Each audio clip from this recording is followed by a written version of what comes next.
Hell Hiya. Hell yeah. At the end, I say hell at yeah. the end, we take shots of salsa at the end to Oh, celebrate. Dude, I'm down. dude. Like, cheers. No. We got four. There's Yeah. four of us. Want water?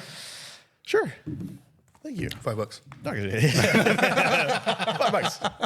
I don't have cash. I accept Zelle and Venmo. And he's like, oh, yeah, these are like the ones I got. Yeah. Yeah. Yeah, I got him from the. Yeah. I got it from the fridge. All right. What's up, everyone? Welcome to Betamax. My name is Fidel. Joining me on this episode is Jose and Sergio. Hi. So, how are you doing? Good. How you doing? Sorry, I didn't know if I had to say hi yet. But No, yeah. Okay, cool. Hi. It's free form. It's Yeah. there's no like Okay. script or nothing like that. Okay, so. sweet. Yeah. I was looking for a cue, but I didn't get any. So it's No, fine. that's kind of our thing. Okay. It Yeah. catches you off guard. You're Yeah, I like wait, doing wait, that. wait, you're Yeah. recording? Yeah, just to make it like awkward. I like Yeah. that. Yeah, all that bullshit we just did? Yeah. Yeah, that's going to be in there. Yeah. Oh, sweet. Yeah. All the racist stuff you said behind Yeah, the scenes. yeah, Yeah. I'll censor it. I'll censor it. Yeah. Okay. Yeah, your Disney ride voiceovers. Yeah. Sick. Yeah. I like that. All right. Cool. No, I've been wanting to do an episode with you for a while. It's just I would like not reach out to you sometimes because you're a very busy person.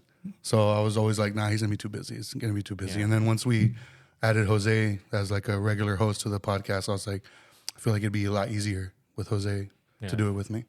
Yeah. I mean, busy or not, like I'm always trying to make time for like talking. Yeah. I just like to talk. Hey, you're good at it, dude. You know what I mean? But like, it's definitely like hard for all of us to balance life and work and pleasure and just like enjoying whatever we're doing. But thank you guys. This is cool. I'm definitely interested in this sort of stuff. So it's an awesome opportunity.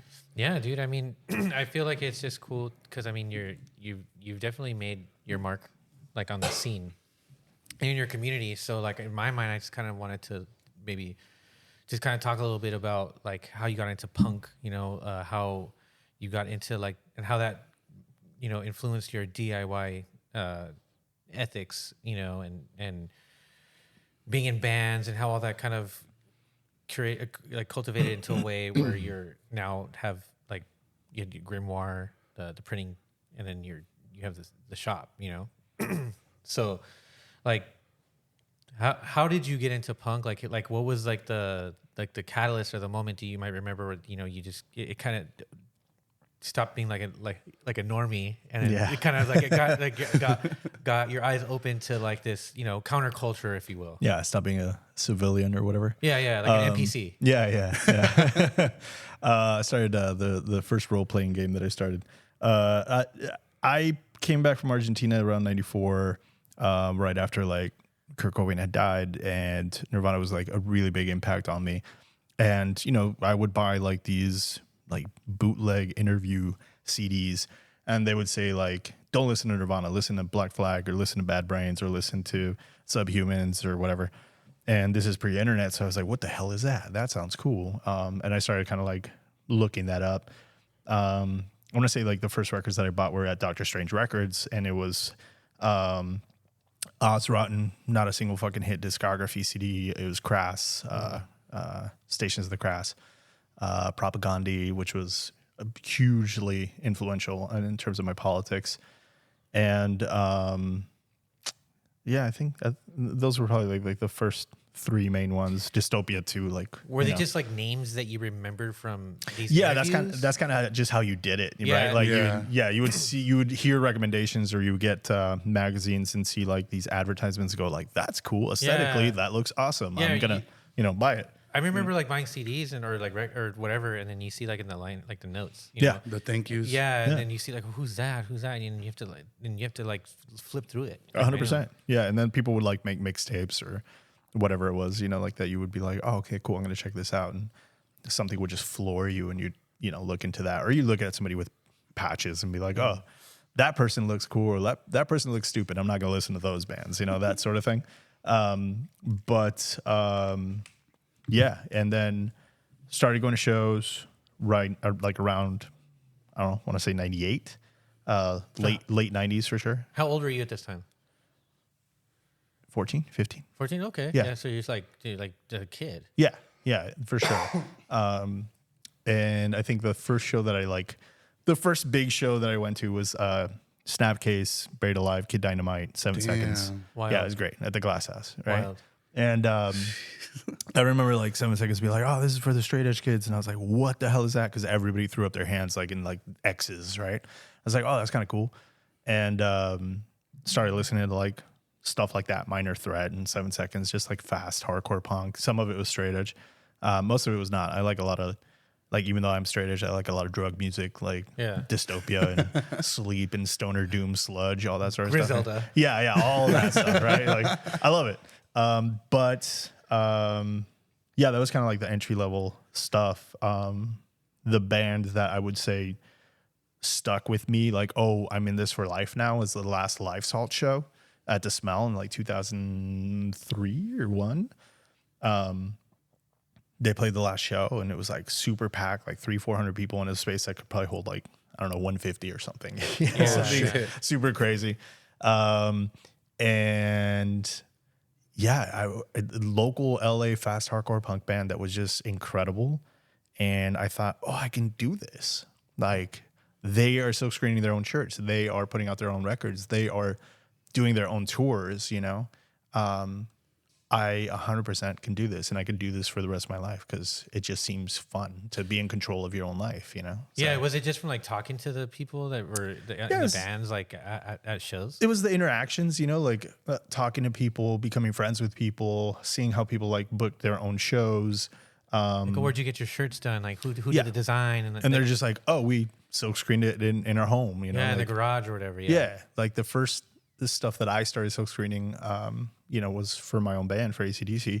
And it was on the floor of my parents', you know, living room and putting the shirts in an oven to dry out. Oh, shit. Yeah, like it's very DIY and, you know, making stencils and spray painting patches and all that sort of stuff. But it was very like learn and be taught by others. Yeah. In acquiring skills that you could in any way that you could. So yeah, it was really, really fun, informative kind of like time period, you know, like late 90s, early 2000s for sure.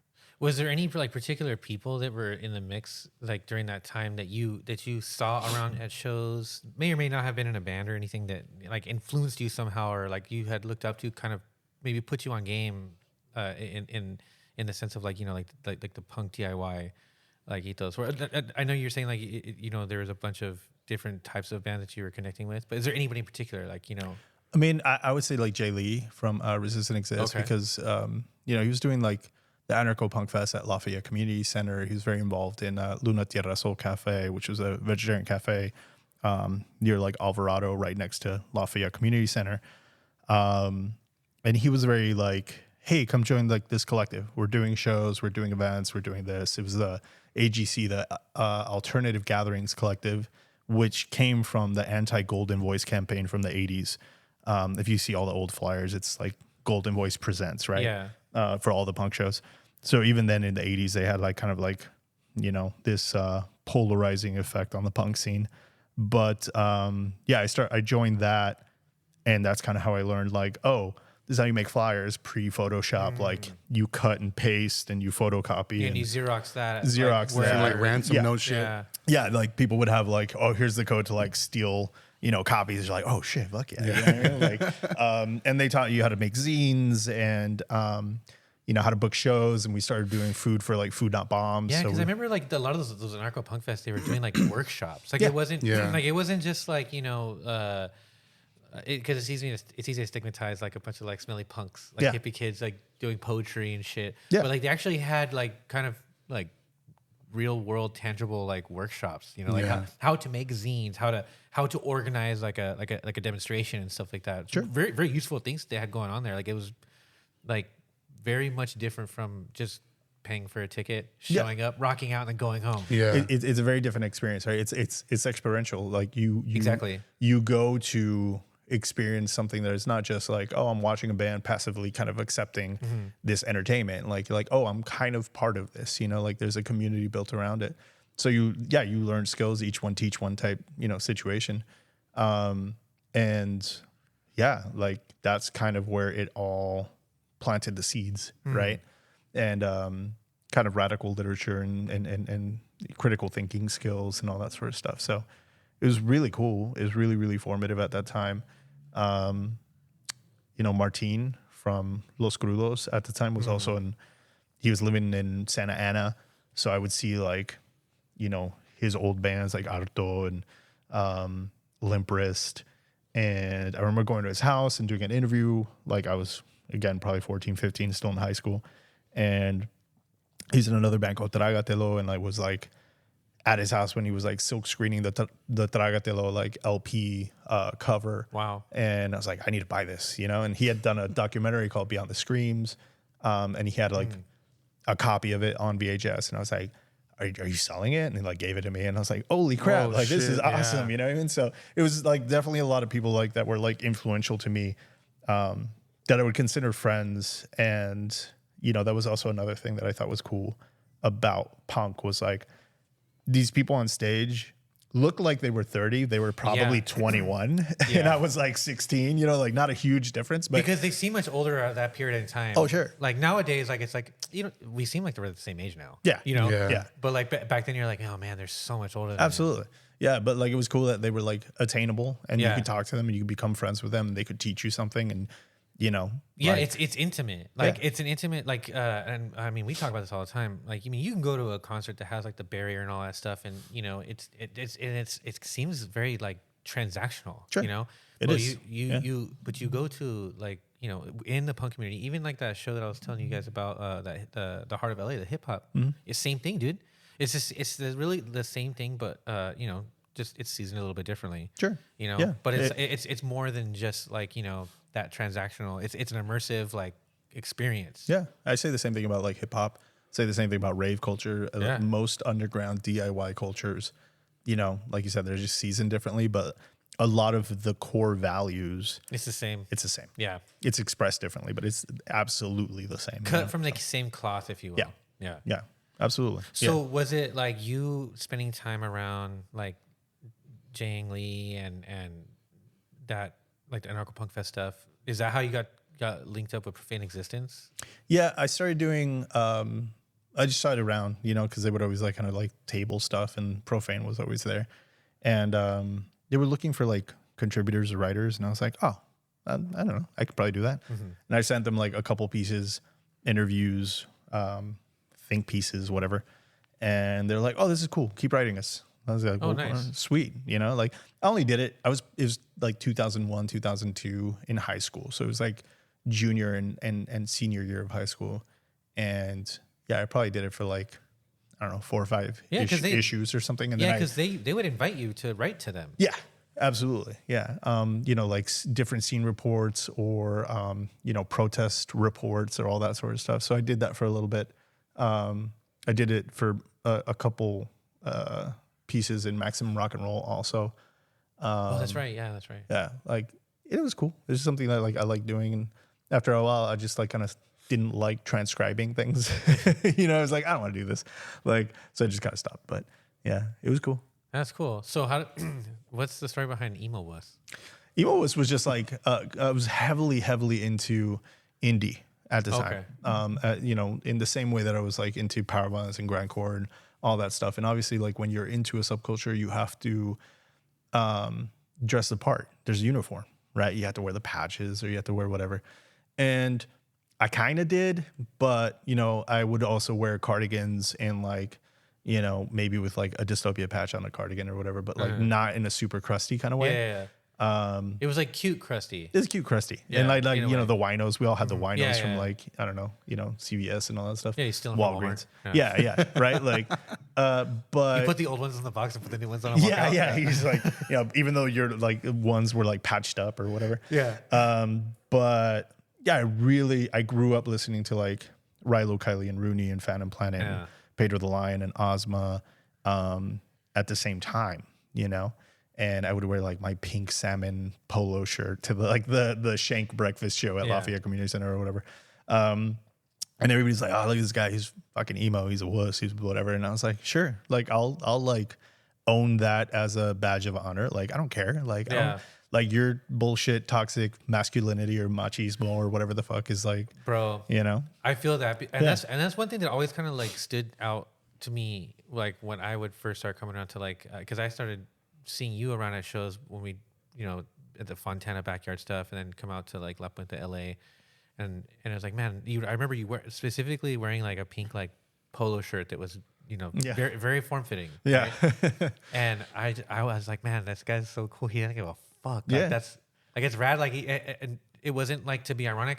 No. Or to like say something or whatever. You were just, it was just you being you, and like everybody thought like nothing of it. And I was like, bro, this guy's pretty fucking cool, Yeah. I mean, I did it when I was like in, my power violence band, Antichrist Demon Corps. And it's like, I had, this very Romanesque kind of curly hair, and I had like this hot pink, like, shirt. And I remember one time I played a show naked, and I had like fishnet gloves on and like flared jeans, because you couldn't find like skinny jeans, so you had to buy like women's flared bell-bottom jeans.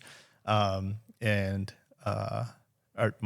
bassist Jeff at the time, his brother Jakey was like, "You won't play naked for $5," and I was like, "I'll do it." I don't care.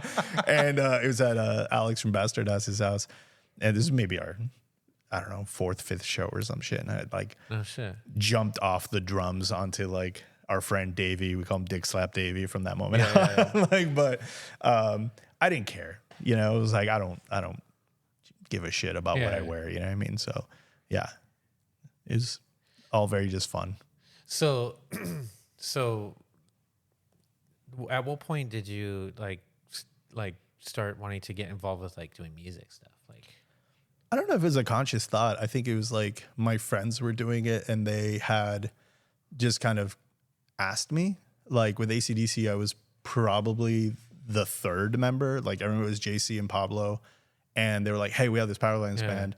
And I knew Pablo from junior high, and we lost track of each other because he went to La Puente High School and I had moved. I went to West Covina, and we kind of re-met up. He's like, "Oh, we're into the same stuff. Like, we should start a band together. I have this band with our drummer JC." And I was like, "Cool. I know a guy, our bassist Jeff Fro. Can I bring him with me?" He's like, "Yeah, sure." And I ended up being the singer just because I don't know how to play anything. You know what I mean? Like, have you ever useless. tried? No. Well, I mean, I did for like Asshole Assassination Squad. I did play 1 or 2 songs where I was like on bass, but it wasn't super like difficult. Yeah, not really. Like I DJ. That's the extent of like my musical skills. You know what I mean? Like, but I don't know how to play any musical instruments essentially. Yeah. Yeah. And then so, and outside, because I know that even outside of punk, dude, and like doing like the band stuff, like before you started doing like Grimoire or anything, you were doing like the photography and Infamy, you know, or what was the other one? There was a lot. Yeah, dude. Yeah. I just remember seeing like on MySpace, seeing the pictures at the bottom, Surge XL. Yeah. Yeah. So I was kind of the same thing where me and my punk friends started going to like the clubs because we just had friends that were DJs. Like, "Hey, we'll get you in for free. You can get a guest list, blah, blah, blah." I was like, "All right, cool. I'll go." And I remember going to this club in Maywood, Vernon. It was the Heist. And it was right at the very beginning. It was probably the, I don't know, 2nd or 3rd Heist, right? And Steve Aoki was there. And I recognized him because he used to be in bands like The Fire Next Time and Esperanza and Dirty Dirt and the Dirts and all these like punk hardcore bands that I had seen at The Smell, at Lafayette Community Center, and all these places. And I was like, "Hey, I know that guy. That's weird. He's a DJ now." And he was going by Kid Millionaire at the time. And there's probably 20 people in front of him. Like, literally, he had just started. So I kind of got to see that very beginning. And because I was a photographer, I was into film photography and all that sort of stuff, but I had a digital camera. I started kind of documenting it. And my friends just kept inviting me. "Hey, come to this club, come to this club." Cool, whatever. I'll go see Diplo before he's huge, or Crystal Castles before they're massive, or all these different people. And I got to document it, got to get in for free.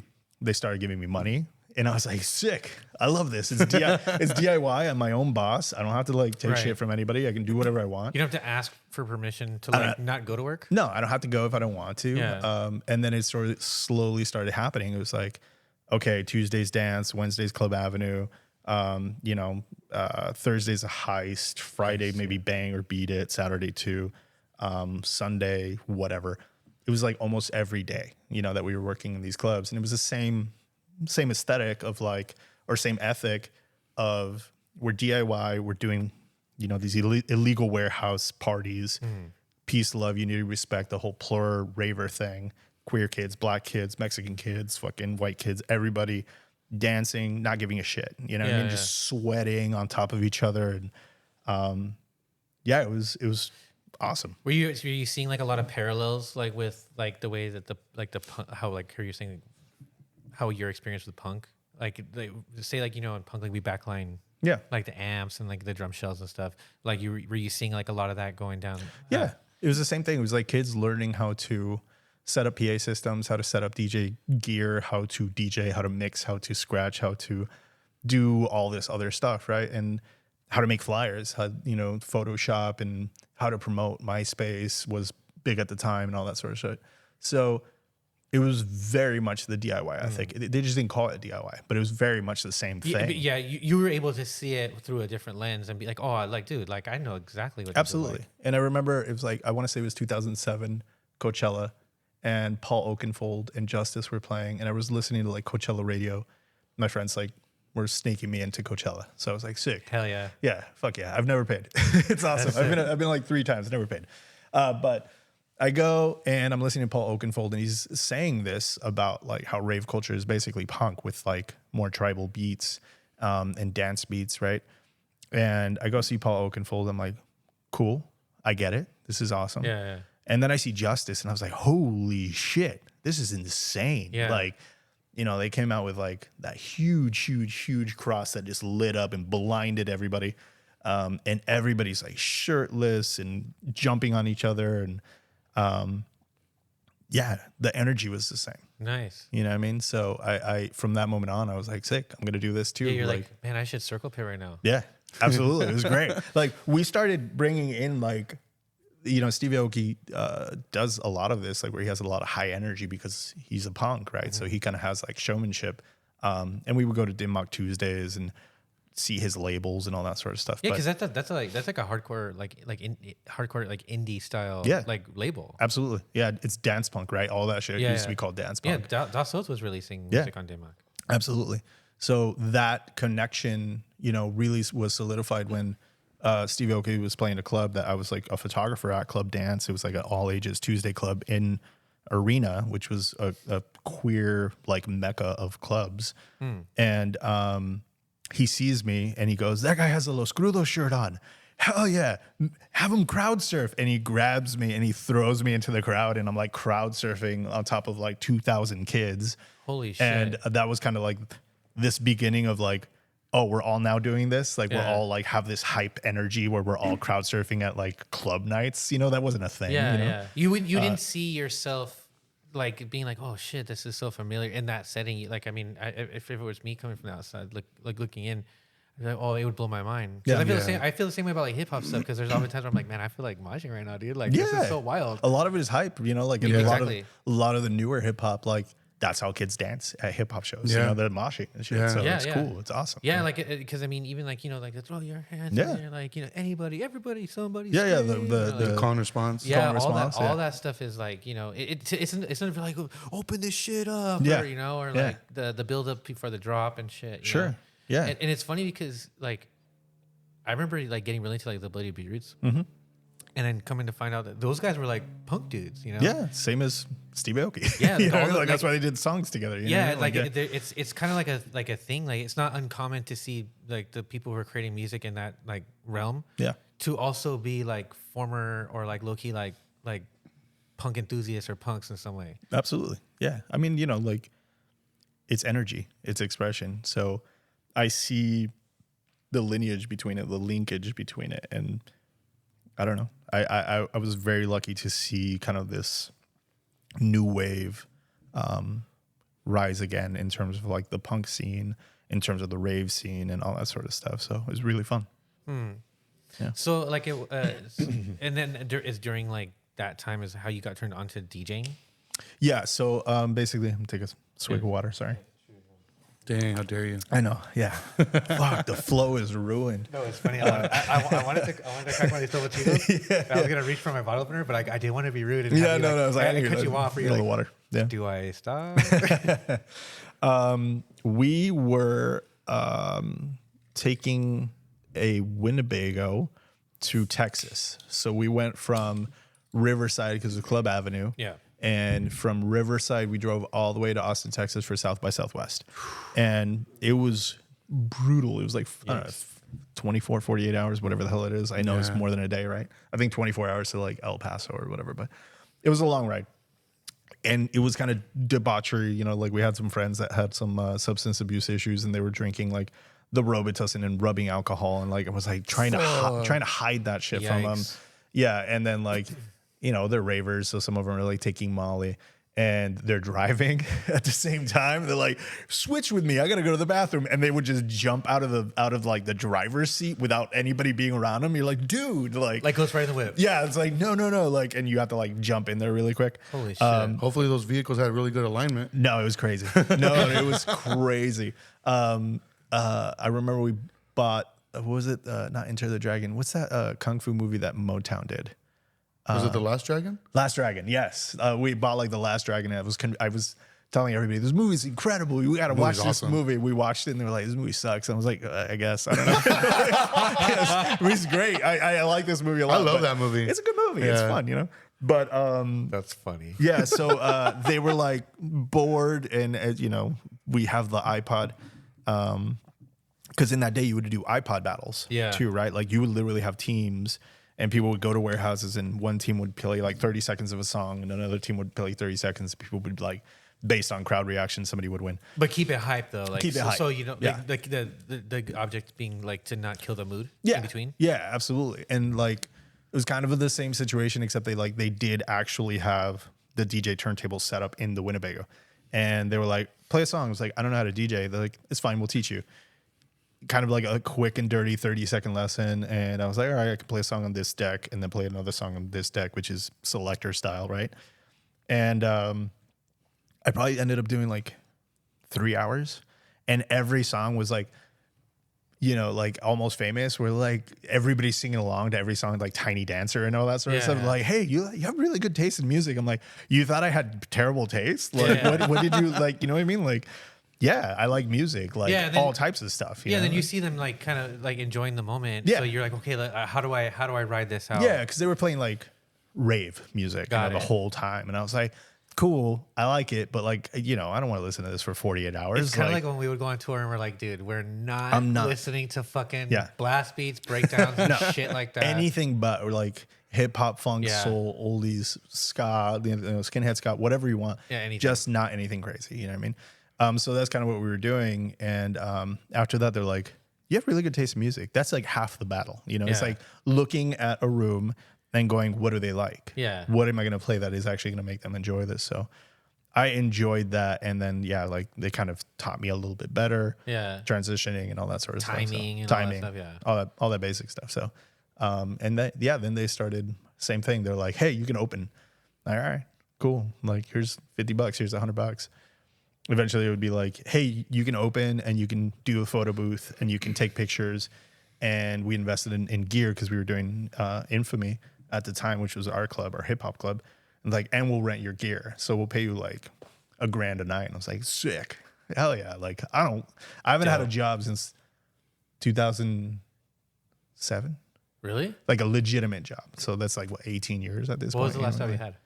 I think it was like some sort of computer graphics job. Very briefly, I got into like data entry at a hospital. Like somebody, like a cousin was working at a hospital and they're like, you just have to like type the information into the computer. And I was like, all right, cool. I did it for like a few months and that was it. Yeah, you're like, fuck this. Yeah, I was like, you're telling me I can make like hella money just going to clubs and like documenting stuff and going to shows and doing whatever the hell I want, like on my free time. Like, I have to wake up early and come and do this bullshit all day. I don't want to do this shit. Yeah. So I feel that. Yeah. I just follow that other path. And it was funny because a lot of people were like, in the same type of like, oh, you're emo, you're a wuss, whatever. They're like, oh, you're a fucking poser. Like, how can you be into power violence but going to these clubs? I'm like, I'm getting paid, dude. And I have entry, like free entry for my friends who are also punks getting into this shit for free. Like, and I get drink tickets. I don't drink, but my friends are going to take advantage of it. You know what I mean? Like, it's weird how like it's like those punks who like question the punkness of people, or like they like they're the posers. Yeah, it's just like, dude, how do you not know that this is mad punk? I would see them at the club too, and I was like, you paid. Like you know, like you. The difference between you and me is Yeah. you paid. The difference is you paid, I get paid. The money you paid to get into this place is in my pocket right now. You know what I mean? Like, so talk shit, dude. But I don't know. It's like, I can't hear you over this stack of money in my Yeah, pocket. yeah. I'm so sorry. Outside of that, it was like, you know, we liked dancing. We liked electro clash. We liked, you know, sassy fucking dance disaster movement and moving units and Kill Kill Nurse, like our homies, and Motion Sickness, our homies, and all these people that like, hey, this is fun. Like, you play at a cholo's house, and then afterwards you have some electro clash funk soul party, and it was a good time. You know what I mean? Like, why would I be a nerd? You know, that meme of the nerd in the corner, like they don't even know what this is. Like, why would I be that guy? Like I'm trying to have fun. Like, you know, I'm a teenager. I'm in my early 20s. I want to enjoy life. But yeah. You had said that they were like kind of surprised that you had good taste in music. Yeah. Do you think like your like appreciation for music kind of comes from getting into punk or hardcore? Because I came to the revelation that I didn't care about what people were saying in music until I got into hardcore. Yeah. I don't know. I think I was like contrarian in terms of like, no, this is good. Like I would argue with people about it, but I think what got me into music was just my culture. It was just being Latin. I think that like being surrounded by family that is, you know, Afro-Latino and Chicano and grew up in Southern California, it's like very hard not to like oldies. It's very hard not to like salsa. Especially in LA, you know, dude. like, yeah, it's very hard not to like, there's a reason why like rock en español has ska in it and has rock in it and has, you know, some traditional instrumentation like folklorico and all that sort of stuff. It's because our culture is all of that, you know, through colonization and through all this sort of stuff. We are a mix of like the best of all these cultures, you know what I mean? So like, yeah, like it's very hard not to appreciate music. Or it's also like, you know, if you go out to eat, are you gonna eat chicken nuggets like every single time? Yeah. That's boring. You know what I mean? Like it's the same. Not with if you're music. 8 years old. Well, not if you're 8, but like, you know, when you're 23, if you're eating chicken nuggets every single meal, that's boring. Yeah. It's the same with music. If you only listen to D beat, like at 23, I'm like, come on, man. Like, Dude, there's more to life than just chicken nuggets. You know, man, like, those D beat is the chicken nuggets of punk. You know, bro, don't get me started. I love it. I love it. I'll listen to it. 100%. Like, no, dude, it's awesome hard ass music, but like there's people out there who are mad toxic about like D beat shit, so they're like, oh, I will listen to nothing else other than like raw D beat punk shit. And like, what the fuck for, man? The funniest thing is like if you tell people that D beat is really just reggaeton, they get so mad at you. It's just like, what? Reggaeton's the same thing. It's just one beat over and over. Yeah. Like it's fine. You know, it's just that's what you're into. You're into the reggaeton of punk. And you know, faster. like, yeah, it's faster. You know, and they're just like, fuck you, it's not the same. Blah blah blah. You know, they get all mad and shit. So, so did you grow up like around music in a way of like people were playing it like all the time, like either like listening or some? Because I know that like your brother is a musician, but like I don't know if you guys got together or he started playing first or anything. No, he was playing like in high school. You know, he had his group, I had my group. My group was like the punk kids, and like in junior high, he was like just into like Puff Daddy. You know. Nowadays, you know, nowadays. That's what's up. But yeah, and he had like kicked me out of the group because I didn't like Puff Daddy or whatever at the time, you know. And I had met like what was the K Rockers, right? And the K Rockers were like, you know, same thing. Listen to Black Flag, listen to Nirvana, listen to, you know, Flipper and all this like cool stuff. And yeah, I just kind of always explored music on my own. I always had my own tastes. I didn't want to. You know, a lot of people in high school, particularly, were like, "I like top 40." You're like, "All right, cool." And then other people are like, "I hate top 40." Why do you hate top 40? Because everybody likes it. And in my head, I was like, "Why can't you just like what you like? Why do you have to? Why do you have to? Yeah, why do you have to be against shit just because other people like it? Why can't you like it also? It's like people that hate the Beatles. Why do you hate the fucking Beatles? Just enjoy it if you like it. Word. You know what I mean? Like just be you. And like, and if you don't like it, like it doesn't make it bad. Like you're just, it's just not your thing. I just think that anybody that says like I hate, and I say this a lot as a joke, but don't say you hate things. Like just be like, it's not for me. You know what I mean? Like I don't hate certain food. I'm just like, I don't really, you know, I don't really mess with it or whatever. But people that hate something, I always tell people that like if you hate it, there's a secret part of you that loves it. Yeah, dude, you're afraid of loving it. Yeah, absolutely. 100%. There's something weird about you, like, where you're like constantly thinking about it. Like, I hate it. Dude. It boils my blood. It's projecting, like in a way, dude. Yes, I think the opposite of hate, the opposite of love is not hate. The opposite of love is indifference. Like, if you love something, cool. If you hate something, I think you secretly are obsessed with it. Yeah, so you're thinking way too much about it. Because you'll go out of your way to retaliate or to do something because of that emotion. But indifference being like you'd rather have you can care less. Yeah, absolutely. You give it no power. Yeah, I think, like, to a degree, like, homophobes. That's why a lot of people are like, oh, I think you're like, secretly like gay. You know what I mean? Dude, it's like, oh, sure. Like, because you think about it. You think about, penis is way too much. Dude. That's what I'm saying. Hey, man, you're making a lot of gay jokes. Like, what's going on here? Like, everything is like, why do you always have to take every opportunity to make a joke about this? Yeah. Just let them be. Like, let people be. It's kind of like how, like, you have that narrative, like, of, like trans or LGBTQ, like being the people who are grooming and like, they're like an agenda. But time and time again, you have these always cases. them. It's always somebody's like group leader, like youth pastor, always. their own parents, siblings, and friends, wearing MAGA hats and like just being cops and stuff. Absolutely. I never see it about these people. No, I've never seen it at a drag queen story hour. You know what I mean? It's like, oh yeah, I got molested here. Nope, it was always at some after school church thing or 100%. whatever the hell, like, or some rally or whatever.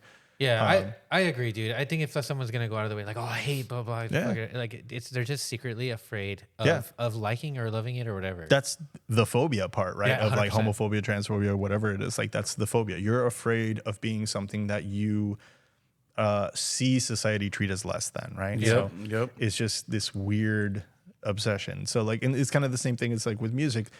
People look at it and go like, oh no, I hate that they like that. Why do you hate that they like that? Like, who cares if they're like, they don't dress the way you dress or they don't act the way you act. Like, you can like the music if it's harmless. You know what I mean? I can see like in the case of like someone who's like a Nazi skinhead, sure, listening to like Nazi skinhead music. Yeah, then like that's different. Yeah, I mean, because the intention to cause harm is there, right? Yeah. So like obviously you don't want to give something like that like any love or attention. Yeah, that's a philosophical like position, right? Yeah. That's not hatred based on like some irrational like fear. That's like no. There's a rational basis in why I dislike this. You know what I mean, the rational basis is they stand for something that I'm completely against, which is the hatred of other people. You know what I mean? So interesting. Yeah. So that kind of takes me back to like how you said like propaganda like like greatly informed like your politics, but like so it sounds like that's kind of like where those ideas with your interest in music kind of come together. Yeah. Correct? Yeah. No, so definitely. what about them like is what maybe inspired you to really connect with that kind of? I mean, it was the accessibility of the lyrics, the accessibility of the music. It was basically pop punk, like at the time, or skate punk or whatever the hell, like it was very much so no effects, but like hella anarcho. Yeah. And you would open the lyric sheet and it was like, oh, here's the lyrics. But also on the other side, we're explaining what feminism is. We're explaining what like queerphobia is. We're explaining what, environmentalism is and what veganism is and all this other stuff that I'm like, holy crap. I've never like, had somebody so succinctly kind of give me this information, while also being entertaining. Right. You know what I mean? So it was very digestible. Yeah. And, some bands, sometimes I think like, hey, like people will get your idea if you just present it to them in a different way.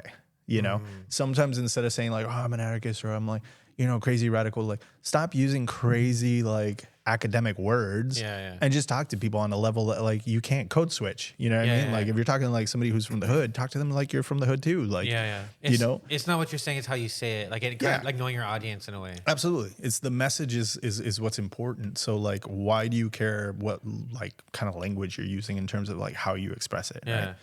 Right? But I think that like they didn't come off as, like Ozron's another one of those bands where it's like, holy crap, like these lyrics read like manifestos. Exactly. You know what I mean? Like Yeah. that's crass. You know what I mean? Yeah, like exactly. And then you hear the lore and you're like, oh, like the government was actually scared of these people. Exactly. You know, it's really, really cool. Yeah, but, like Crass, like totally changing, like, was it like British politics? yeah, like, yeah. like in Thatcher and all general? these people like Yeah. literally like tracking them down and being I like, had no hey, idea. Oh, yeah, dude. yeah. They made like a fake tape recording of a conversation that she had, like, so there's this. I've showed you this podcast before, Behind the Bastards. Yeah.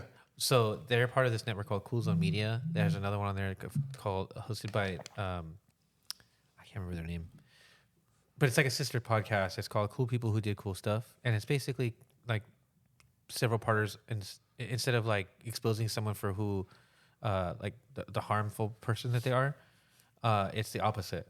And they did a recent 4-parter on Crass, and they just really unpacked it. Like they didn't even get to the band stuff until like maybe the 3rd episode. Yeah. Like it was teeing up from like they had a preface like how they were influenced going into it. It's pretty interesting. Like you can learn a lot about that. That's how I know about that kind of stuff. And I have that book that they had made. I bought it at the show that I saw, the Steve Ignorant. the like at the Story of Fox. Crass books. They have a couple different ones.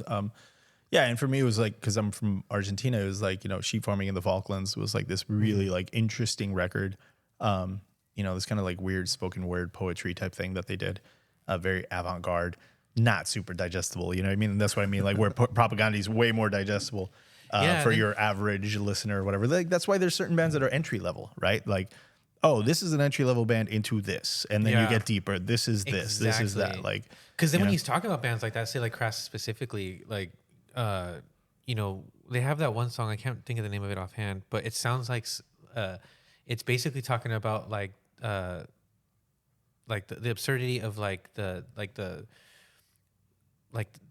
masculine, the feminine, the whole like getting married, like nuclear family, like, you know, it's kind of like a parody on that. Mm-hmm. But they do it in a way where it doesn't sound punk at all, and it sounds like you could be playing it at like your wedding. Yeah. Because it sounds like cute wedding music. Yeah. But in reality, it's like it's like hating on those traditions, you know.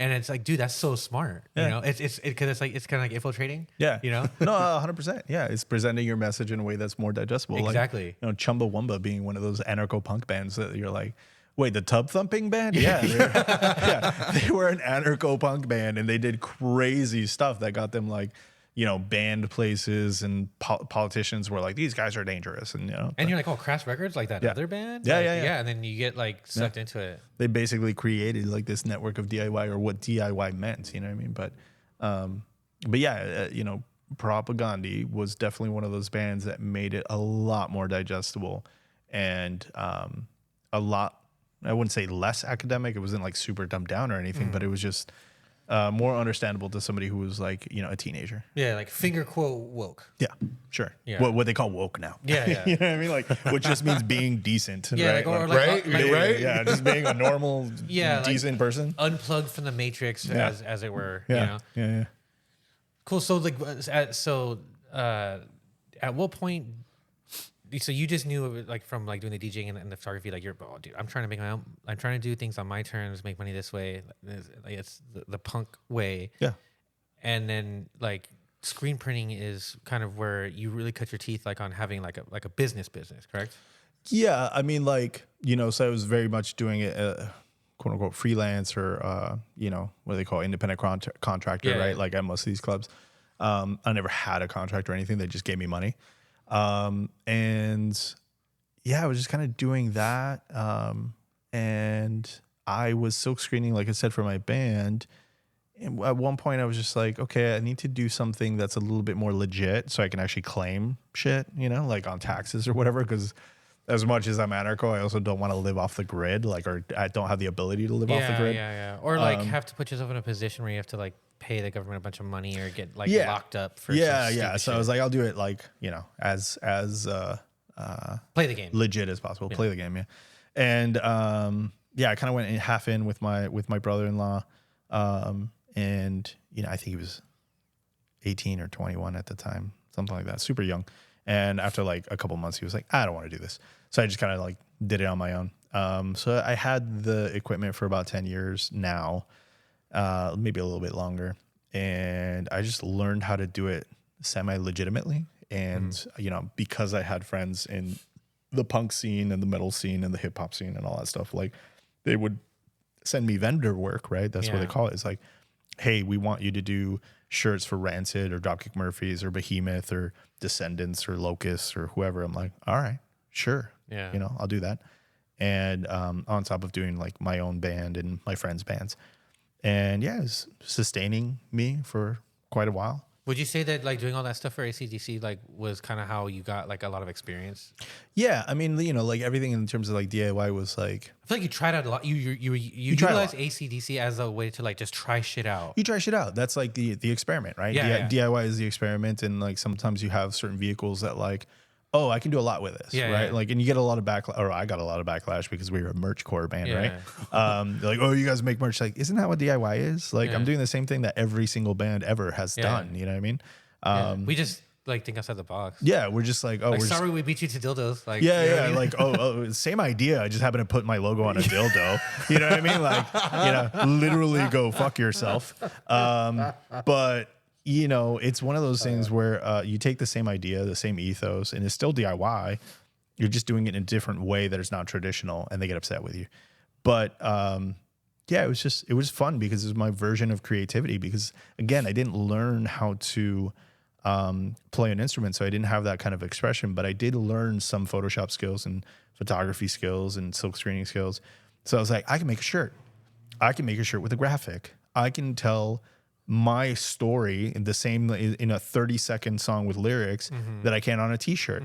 You make a shirt when Dorner shoots a bunch of cops, and we make anti-cop Dorner crew shirts, and people are like, holy crap, that's insane, that's awesome. Like, yeah, I thought of that in 30 seconds. Like, I'm an idiot, and but I have the skill to put it on a t-shirt. You know, and the what I mean? gun to just do it physically. Absolutely. Like, most of my quote unquote best ideas are ideas I do not think about. I just put them out in the world, and sometimes people react, sometimes people don't. It is what it is. But like, I have the ability to continually put out ideas in the same way that a musician does. So for the most part, I am kind of the mind behind the graphics. If anybody doesn't like the music of my band, that's not me.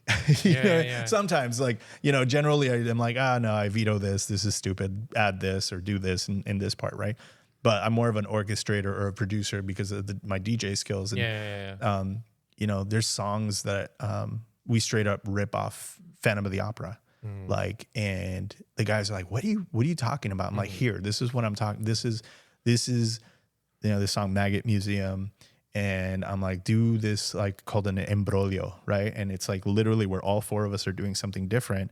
And it's an operatic term where you all do something different, but then you converge and create this kind of crescendo, right? So I listen to music in that level where maybe they don't, and they're like, oh shit, that works. That's cool. So that's my input. I can't write it. Yeah. I can suggest.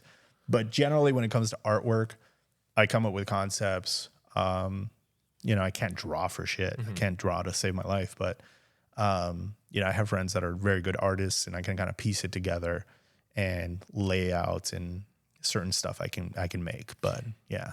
Because I even remember like there'd be times like when we'd like be jamming stuff, and you would pull up to practice, you'd hear what we had been working on, and it was simply just like, like, what do you think about this? This, we're kind of iffy about this particular transition. You'd be like, oh, why don't you just like do this or do that? Yeah.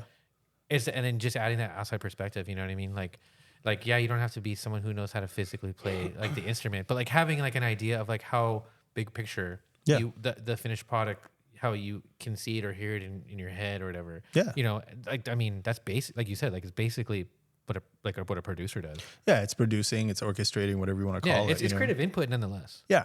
Like there was definitely a lot of songs where I was just like, you guys are stuck. You guys are like musically stuck because you're not seeing it from outside of like the perspective of somebody who's writing something, right? Like it's like editing, right? You get somebody outside source and be like, yeah, this is cool. 100%. You know what I mean? Or like whatever, like they give you suggestions. You don't have to. Yeah. You don't have to as a musician, but having this outside perspective, has definitely kind of helped us kind of move along with certain stuff. Like even the concept of Satan is King, like the album that we recorded, people were like, I was like, yo, just hear me out. And then I go in there and I do the lyrics because the guys didn't know what the lyrics were.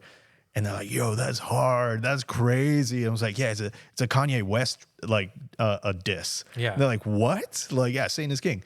Like, why? He's like, because he put an album out called Jesus is King. And I was like, yeah, but Satan is king too. He's just king of hell. You know what I mean? Yeah. So they're like, oh, that's kind of cool. You know what I mean? Which like, is like very consistent, like with like the overall like vibe of ACDC. yeah, a lot of bands that obviously influenced us was like Spaz, you know what I mean?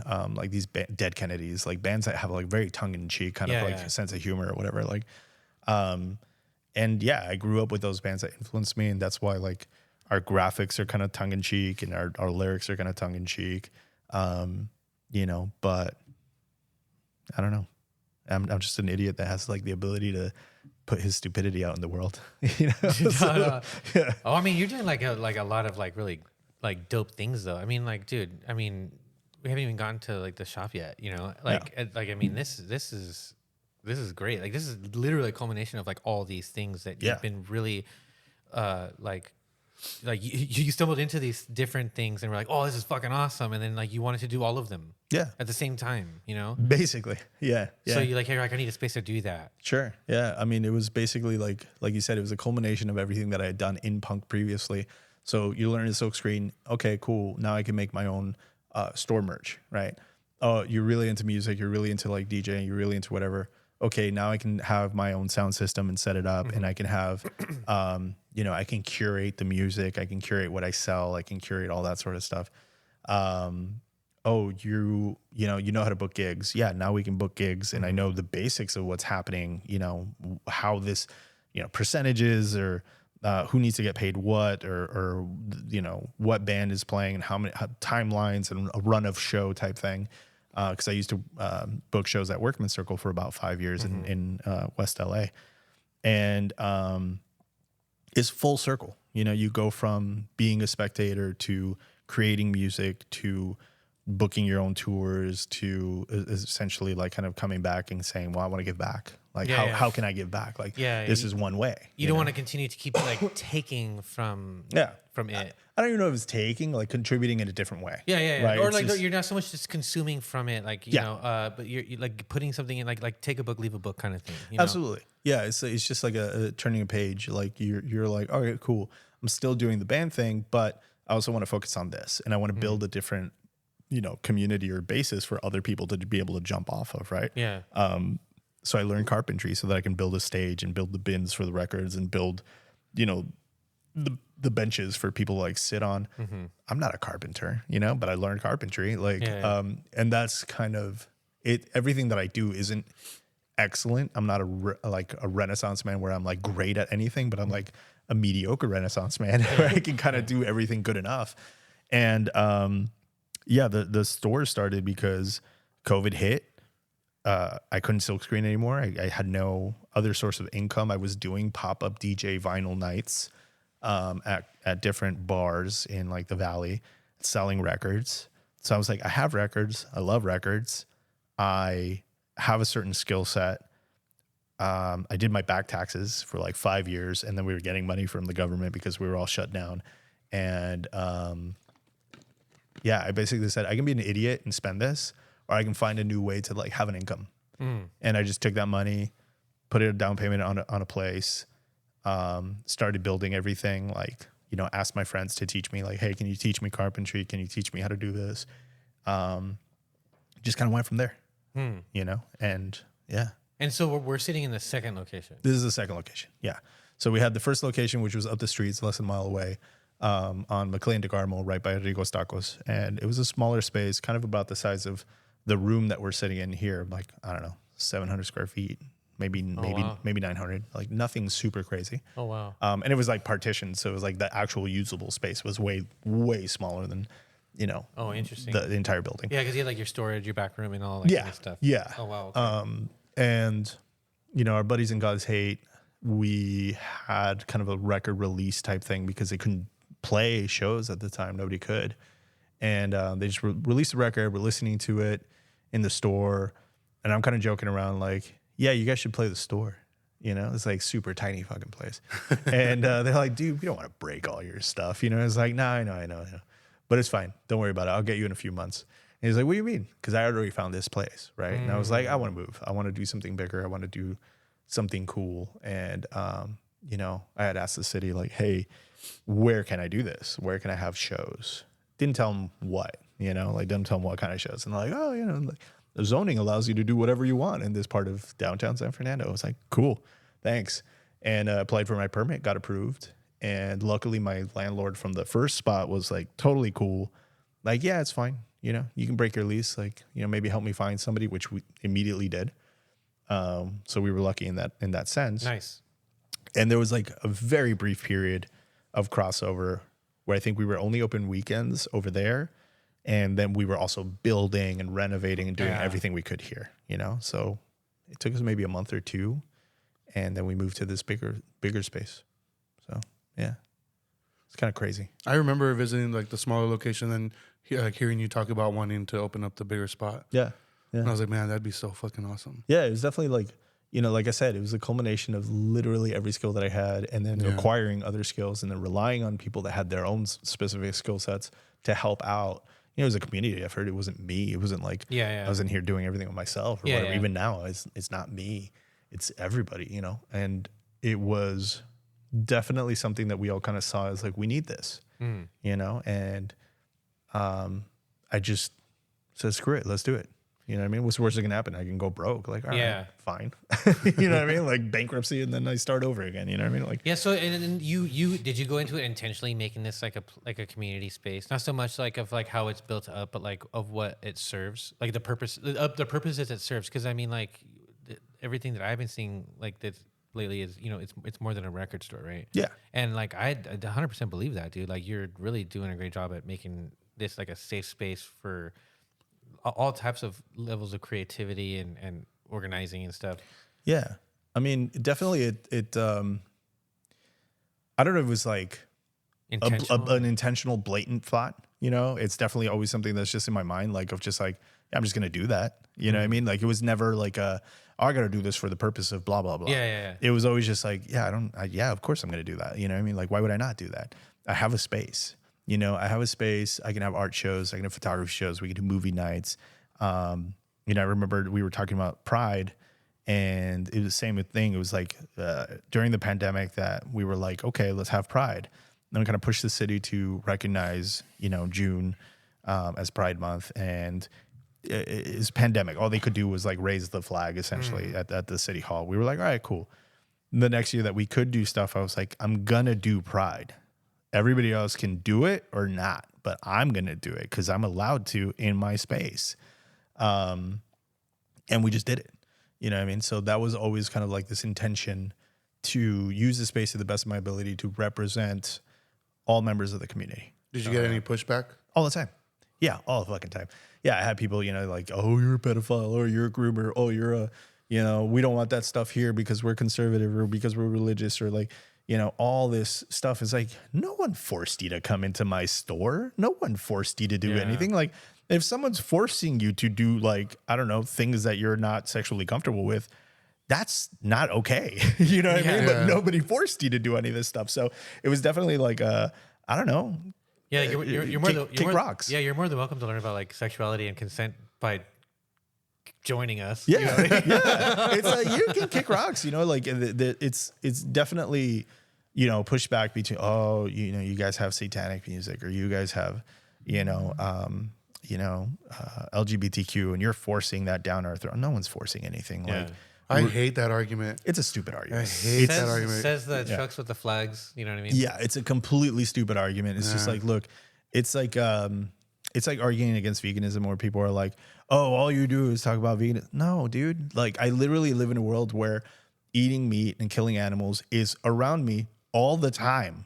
All the time. Just like straight culture is the norm, right? Because it's been the norm. It's heteronormative. Carnist is normal.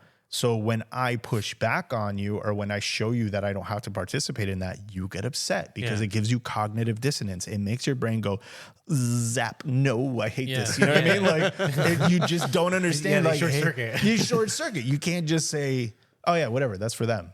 you know? Yeah. Close your eyes. I don't know. Like, Yeah, what do you dude. want me to tell you? Like, you know, you don't want to see two guys holding hands. You don't want to see a person like kissing another person. Who cares? Like, I also don't look. Don't Yeah. look. But Yeah. I also don't want to see you making out with your girl. I don't want to see you like, you know, deep throating somebody. Like, I don't want to see any of that stuff. Yeah. So close your eyes. I don't know. Yeah. You know what I mean? Like, it Yeah. is- Aren't we supposed to like turn the cheek? sure. You know, like come on, Yeah, dude. Like, absolutely. dude. Like walk your walk, dude. Just that path isn't for you. That's great. It's not for everybody. You don't have to walk that path, but like allow people to exist. Yeah. Allow people to exist. Just, that's the basis of what we do here, right? It's just allowing people. I tell people all the time, we're not a safe space. No space is a safe space. Anybody can invade a space at any given time. We are a community space. Yeah. We are a space that is built on the idea that everybody is welcome as long as you are welcoming. You know what I mean? So we do our best. And, you know, like all humans, you might mess up. Yeah. You might not see something, or you might hear something later and you address it the best that you can, you know, but yeah, we do our best to kind of just use the space for community building.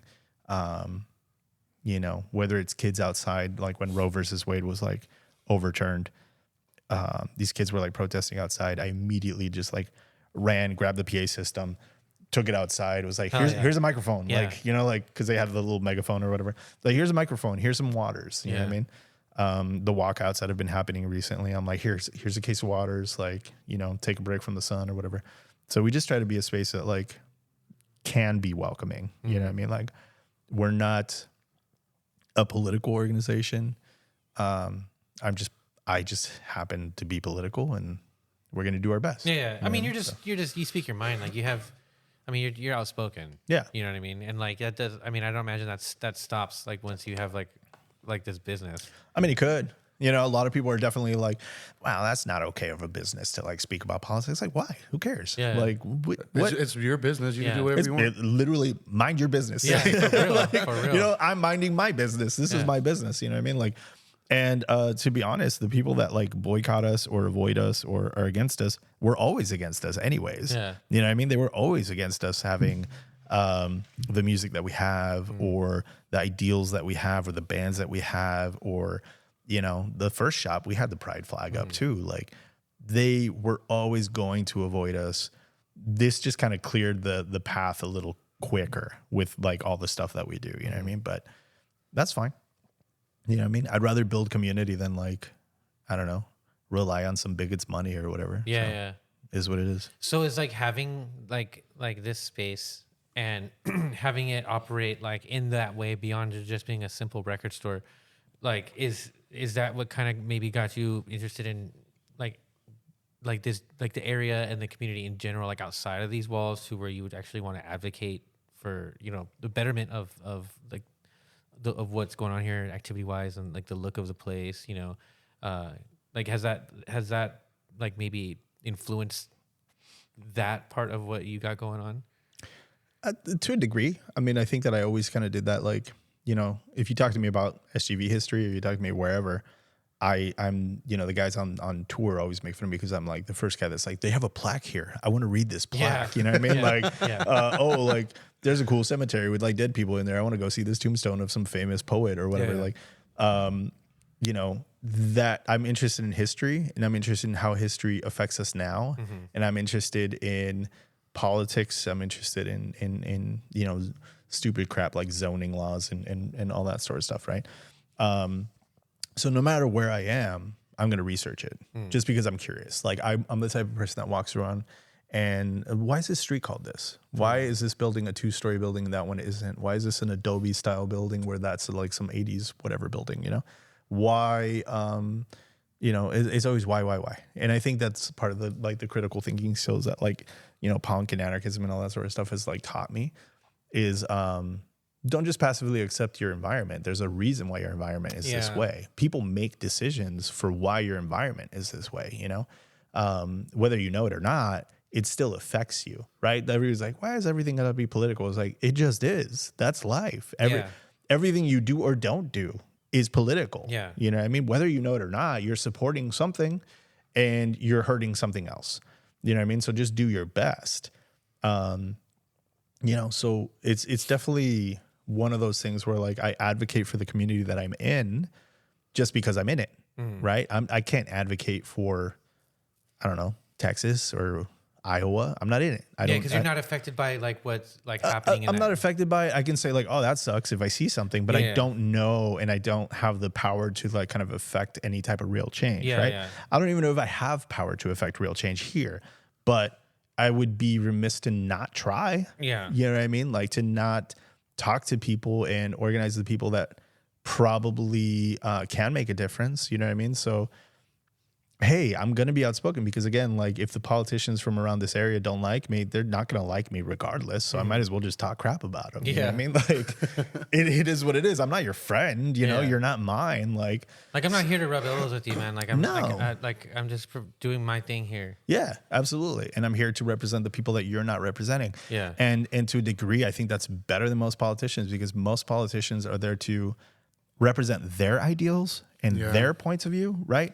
And I think like you shouldn't be doing that. You should be representing the most unrepresented person in your constituency. Like not the 99% of people, the 1% of people. Like if you have a city and there's only one trans person in that city, you should have a fucking pride march for that one trans person. Yeah. That's it. Because you need to be representative of all people. Yeah. Because that matters. That matters. Why are you caring? Like, why should you care about the 99% of people that already have representation and privilege and access and, all this stuff? You need to help that one person. That's, what I think politics should be. Yeah. Unfortunately, is just, I want more votes and I want more money and I want to move on to the next level of politics. They play their games. Which is crazy because, like, when you think about it, like, these are like the patriotic Christian like types, and it's like very clear like in what's that it's just like a photo of people like protesting outside of our store, you know what I mean? Like with the Jesus King thing, those people actually called and were like, hey, you posted a photo of us on Instagram. I was like, oh yeah. And he's like, yeah, take it down. I was like, no. This is like, why? He's like, because that's illegal. I was like, no, it's not. You were on a public sidewalk, like protesting in front of my store. It's like, you said something about us that wasn't true. I was like, what did I say? It's like, you said that we were like bigots and this and that. I was like, no, I didn't. If you read the caption, I didn't edit it. All it said was, what do you think they're protesting? And then a whole bunch of people were talking crap about you guys. I never said anything about you guys. I said, what do you think they're protesting? I didn't see what you were protesting. I saw it was a flag that said Jesus is king. Okay, what are you protesting? Why here? Why in front of my store, right? It's crazy how it's like what you do to the least of these and the love your neighbor crowd that like are these ones that are such a problem. We've had discussions, right? Like you're religious, I'm not. I don't care if you're religious. Right. Be religious. Be a good person, though. I'm going to judge you by your actions. I'm not going to judge you by your beliefs. Like, for sure. I'm going to judge you by how you treat the least of us, right? Exactly. Like, and I would assume that Jesus is going to do that too. Yeah. You know what I mean? Like, why would Jesus be like, hell yeah, Elon Musk, you're coming here, buddy. You're hanging out with me right next to like the Lord. You know what I mean? Like, no, he's gonna be roasting him. He'd be like, that's what I'm saying. He'd be like, Elon Musk? No, come on, dude. Access denied. Yeah, do you know what I'm saying? I'm just like, no, you need to like stop with that crap, like, but whatever. Yeah, dude. I mean, at least they know you're they know you're here, and you're providing like a space for people to feel like if at the end of the day, like if they have nowhere else to go, like they can feel represented here. Yeah, if I can at least validate the existence of one kid, of one person going through a tough time because 99% of the people around them don't support them just for existing, like. I'm gonna be that person that's gonna advocate for. And I think that's super important, even like in that sense, because I mean, you could be somebody else's like Jang Lee, like Martin from Crudos, like to where they get inspired to do something similar, or if not better, I mean, hopefully, Yeah, I mean, the idea is not to be again a perfect person or anything. It's just enough to teach people that hey, like even though you are imperfect, you can affect change. Yeah, you can make things better. No one said perfect. No one said utopian. No one said, whatever the hell people like accuse you of trying to be. I'm not trying to be anybody's savior. I'm literally just outspoken. I'm an asshole. I'm going to say what I say. Yeah. I'm going to do what I do to the best of my ability to help people. Yeah. My intrusive thoughts win. Sure. Like, yeah. Maybe I have ADHD and I have no impulse control. I don't know. But I think I have some impulse control. Some of the stuff I want to say, I don't say. I would definitely argue with it. Like, like you have definitely helped me recognize that. Yeah. I suffer from impulse control. You know? Like, bro, we don't talk. You don't say those things. I was like, oh, you know what? Yeah. In retrospect, man, he was right. Yeah. You know, helping me out a lot. You are correct, sir. Yeah. Has it ever gotten like a little too overwhelming where you're just like, man, I don't know if I can continue. No. I think that there's like things that are overwhelming. Like I can't continue in this situation, in this environment, you know, like I can definitely continue what I'm doing either with Midnight Hour in a different form or a different city or a different whatever, just because like ultimately it's not like any of the pushback from, you know, any community member or any outside community member. It's ultimately like financial, you know what I mean? It's like landlords cost a lot, you know, it costs a lot to run a space. It's not always super like feasible to be able to pay for everything because you do have, you know, overhead that's insane, and you do have a recession, and you do have these tariffs, and you do have all this sort of stuff that's just going to like push, you know, small mom and pops out of business. So as long as I am here, as long as I am able to be here, I will continue to do what I do. You know, and again, if I have to like reformulate, I'll reformulate and I'll do something else. But you know, I have a platform. I'm lucky that I have a platform that I've been given, and I'm going to use that platform to the best of my ability for what I can do, you know. But am I afraid of these people and their pushback? No. I mean, I've gotten threats. I've gotten people like, I'm gonna smoke you guys the same way I smoke guys in LA County. I'm like, all right, dude, whatever. You know where to find me, dude. Yeah, it's like I literally work here. You know what I mean? You know where I am. You know, I've had people like threaten to beat me up when like they were closing down the San Fernando library, and I was fighting against them and arguing against them because they're trying to like shut down a drag queen story hour, and it's just me. Yeah, it was just me yelling at like, you know, 30 dudes or whatever, you know, like were you like just by passing by and seeing this happen, or were you aware that this was happening and did you go there with the intention of No. I knew that they had a drag queen story hour because they had asked everybody like on the mall association essentially to like promote it, and I was like, yeah, sure, I'll promote it, obviously, you know.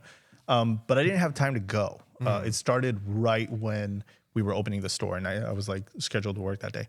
But then like me and Alyssa, my wife, we like are driving down the street and we have our kids, and I was like, oh no, because I recognize the shirt. So like these leave our kids alone people, and because they had gone to so they were at North Hollywood, I want to say elementary or high school or something, because they were protesting. Originally they were protesting, you know, quote unquote LGBTQ propaganda in schools or whatever. And you know, so they showed up here.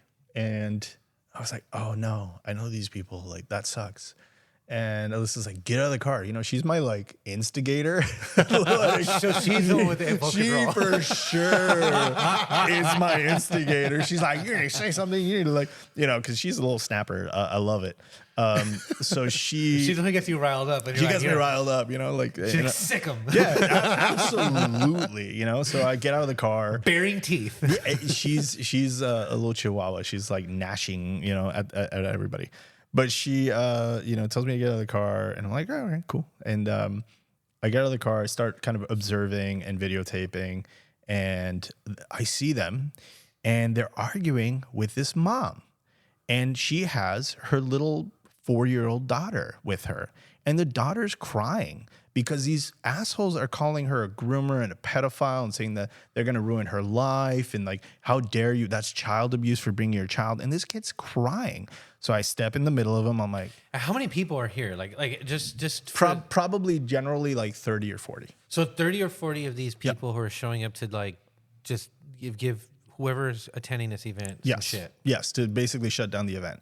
There was a couple people there that were like just local business people that were like, yo, get the fuck off my property. Like one girl threw a chair at one of them, which I thought was awesome. Yes. You know, like fuck off. Like, let me have my business, because they're blocking entryways to this plaza where the library is, right? They literally shut down the gate. Like they like put their bodies on the gate and everything. I'm like, that's illegal. Like, it's public access. It's a public library. It's a goddamn library. Like, that's got to be illegal. Yeah, you know what I mean? Infringing on somebody's like basic civil liberties. Absolutely. Civil liberties to like free speech, civil liberties to access to like a public space, civil liberties for, all types of stuff. Like, it should be a hate crime. They got 2 people for misdemeanors or something like, and I don't even know if they actually prosecuted or gave them a fine or anything, but You just shook their finger at him. basically, I mean, a lot of like the people on the lives, because all of them were like posting their lives, was like, oh yeah, the cops should have gotten us, but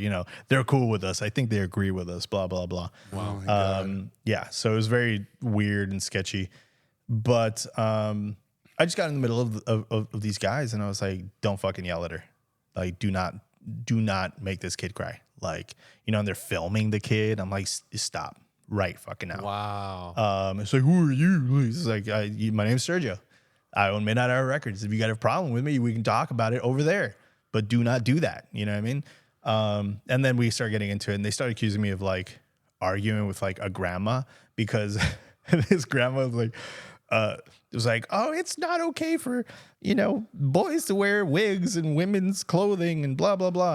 And I was like, oh, really? So like you're against George Washington? And, Right? and they were like, wait, what? Yeah. They were super upset by it. Yeah. Oh yeah, I remember that. Yeah, so they were like super upset by it, and they said like I was arguing with a grandma. I was like, no, I was just making fun of her, and then I could tell that they were really triggered by it, because he did a really good impression of what in my head like old lady sounded like. yeah.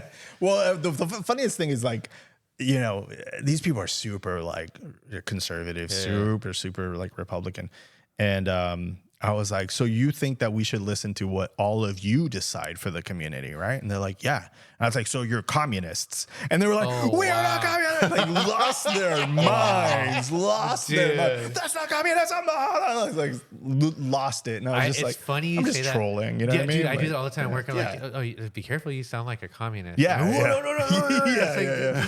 It's just like, dude, come on. Like, you're an idiot. Like, I know what a communist is. You're definitely not a communist, Yeah. but you're an idiot. You know what I mean? So funny. It's just easy to get under people's skin when they don't know what the hell they're talking about. You know what Yeah, I mean? yeah, definitely. So like, how did that end up? Did they?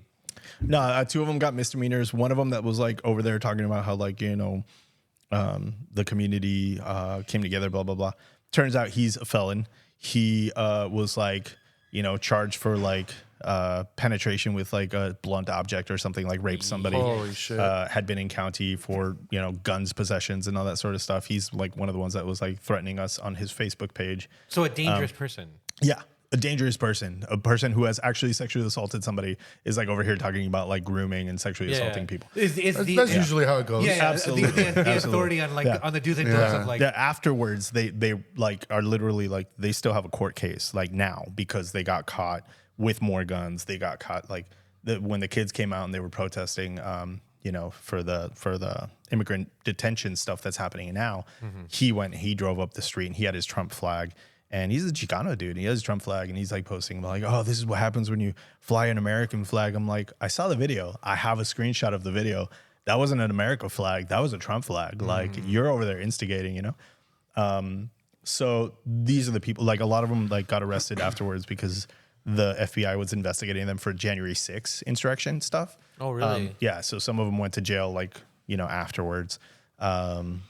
It's very interesting. So some of them may have been people that were like over at the Capitol during that. No, they were. Oh, yeah, they were. absolutely. Yeah, there was Holy a good handful of them that like they tried to fly back somewhere, and that's where they caught them like in the airport or something. So afterwards, are they or are they like an organized group like that? No, like a no, they're network all of- very loosely organized, right? They're different groups. They're like the January 6 people, the 1776 Patriots, the Turning Point USA people, the Leave Our Kids Alone people, the libs of TikTok type something. stuff. Yeah, it's all that stuff. Like something family values. Yeah. Is the SFV, right? Is like what they're trying to do, something family values, but I can't remember what the S stands for. But all of them are like, oh, so you're like a COVID denier and you're like thrice divorced and like your kids don't want to talk to you because you're a piece of shit. Like, all the community members like that were like, oh, I saw what you did. Here's all the tea. And they would give me all the information on all these like people. And I was like, man, these people are pieces of shit. Like, that's crazy. Like your neighbor hates you. You know what I mean? Like, so yeah, it was very, very interesting. But yeah, it's just an ongoing thing. You know what I mean? So then like, So how does that translate? Like, so you're advocating for obviously the community. Yeah. You're providing a space, and you're now working on the Museo del Valle. Yeah. So tell me a little bit about that. So Museo Del Valle started because like kind of the same thing, advocating for the community and like kind of seeing what's outside of my doors. I saw these hands, right? Like, like Grauman's Chinese theaters, like type stuff where like famous people put their hands on. Oh, like on the concrete. Yeah, on the concrete type stuff. But like they had it on plaques, like on the wall, essentially outside. And it was like these Latino famous hands. So it was Vicente Fernandez, Shakira, Enrique Iglesias, Jose, Juan Gabriel, all these like famous people. Because it used to be a Ritmo Latino right across the street from us. And one day I was like, word. Yeah, it's like these awesome like plaque things, right? And one day I was like, where are they? And they're like, oh, what do you mean? I was like, where are these plaques? Like they've been there for 35 years. Where are they? Oh, we had to paint the building. All right, cool. And I kept calling like every week. I was like, where are they? Like, is the building getting painted? What's going on? And after a while, they were just like, yeah, we threw them away. We just like threw them in the trash. What the fuck? Yeah, just threw them in the trash. It's like T-Mobile owns the building. They didn't want them. They just threw them in the fucking trash. Wow. Yeah, and I was like, yo, that's hella disrespectful to like Really? a community. Yeah. You know what I mean? Especially a predominantly Chicano Latino like community. And that kind of riled me up. And I was like, okay, I want to save these things. I want to buy these things and preserve them and showcase them to the community. And in a way where we understand the actual context of these pieces and not some whitewashed kind of revisionist, patriotic version of history. Yeah. So it's very people's history from the bottom up type history, right? So we do talk about racism and structural racism and, sexism and, local Japanese internments and local Chinese Exclusion Act impact and local Chicano, Mexican repatriation. And we kind of try to teach people like, hey, history is not abstract. Mm-hmm. It's real. They teach it to you in an abstract way so that you don't get upset. Yeah. But it happened here. It happened a block from here. It happened half a block from here. It happened 2 blocks from here. Yeah. And there's a reason that there's no plaques on them. There's reasons why you don't get taught it in high school. There's reasons why, all of these things happen. And, we have yearbooks with the kids in blackface from high school from 60 years ago. Mm-hmm. 60 years ago is not that long. No. You know what I mean? Like that's somebody's grandpa or even older father figure. Yeah. If you're 50 and they're, whatever, like say they had you at 45, 50 and it was 1945 or whatever, that 1995 you were born, you're not that old. Oh yeah, I remember that. Yeah, I remember. Do you know what I mean? Like, so it's one of those things where I'm like, these are the same people that made decisions that affect us now. Yeah. It's not ancient history. These are the same people that decided to name these streets after racists. These are the same people that named or decided what the zoning is so that the Mexican side of town is the more condensed side of town and it's close to the freeway, has more asthma, has all this sort of stuff. So I'm trying to teach people, it's like these decisions affect us now. These decisions were made on purpose by people who like still kind of exist in the community, and at the very least their ideas still exist in the community. And we're making decisions now based on their framework. Mm-hmm. So we have to break their framework and make decisions outside of it to the betterment of the entire community, not just based on, the framework that they led us, right? So that's the goal of Museo del Valle. That's why we do walking tours and, talk about history in a very frank and open kind of like honest way, right? Do you ever get into some of like the history of like the Mexican-American War in this area? Yeah, I mean, so like literally down the street, the Lopez Adobe, the person that at 18 years old, he was a private in the Mexican army, Jeronimo Lopez. He was the person that actually went to give the Articles of Capitulation to give up California to John C. Fremont, right? Oh, wow. So 1847, right? The Mexican-American War started in 46. A year later in 47, he goes over here and he like basically says like, hey, we give up, right? Andres Pico was like the actual general of the Mexican forces. And that was signed in the Treaty of Cahuenga, which is Universal Studios. Yeah. Do you know what I mean? So it's signed in Universal Studios. The person who literally went to give the Articles of Capitulation has the second oldest home in all of the valley, which is the Lopez Adobe, which is a block and a half away from us, you know? So there's a lot of history around here and a lot of historic people around here. It's just, again, you have to look at it from a framework of like, oh, cool. I'm not just walking and blindly kind of accepting. I'm looking at it and going, what is that? And why is it important? And why is it here? You know? But we definitely touch on that for sure. Yeah. Damn, that's cool. So, and how long have you been doing the walking tours? We've only actually done 2. And you're hosting them. I'm hosting them, yeah. So like I'm docent or whatever. I'm for now. There's the Jesus and Julio are involved in it, and other people are involved in it to different degrees right now. In terms of like the people who have been doing research and putting pieces together. I kind of started doing it the most, so I have kind of the most information right now. But everybody just kind of has to digest it at their own level, and then when they feel comfortable, they can take over. So it's kind of like, so that I imagine the idea is to kind of have some sort of uniformed like experience for the person who's like, you know, who's showing up to go on this tour, but also like, you know, having them have, everybody has like their own flair. Yeah, it's obviously we wanted to like write it down, get the basics across, make sure like how are they interconnected, make sure we like kind of talk about it, right? Yeah, like start here, move and transition into ending at this period. It's like, you know, like we talk about like the Tesla parking lot, right? And how like they gave Tesla land. And one of the big issues like here in San Fernando is like we don't have land for development, quote unquote, right? It's like, well, why'd you give Tesla land? Like you're not getting any money on it. But it was, we wanted chargers, like, you know, Tesla chargers, so that we can pull in that demographic to shop. I'm like, they don't shop. You know what I mean? Like not a lot. Like, you know what I mean? And like, I'm sure they get some sort of like breaks financially by installing those types of Tesla, yeah, I'm sure. Like incentives to, you know. Yeah, and I mean, they're multi-billionaires, like almost trillionaires. They don't need land. They can pay for it. You know what I mean? But that, and that also comes into the play of like who makes the decisions as to like land use and all that sort of stuff instead of the community make the decision, right? Communism. That's communism. Yeah, you can't spell communism without community. But you know, but it's we talk about these things, and in the context of like, you know, this was you know, a zoning issue, and this was brought on by city council, and this was something that is recent. You know what I mean? And we can affect some sort of change on it. It's going to take a while. But yeah, you try to connect it all. Yeah. You know, you try to connect it all to make people go like, oh yeah, history is kind of cool. You know what I mean? Like pushback from it? No, not really. Yeah. You know, some people like when we post stuff are like, goddamn libs or whatever. I'm like, yo, man, this is just facts. Like, you don't like facts? Like, I'm like, how do you argue facts? Yeah. Like 1 + 1 is fucking 2.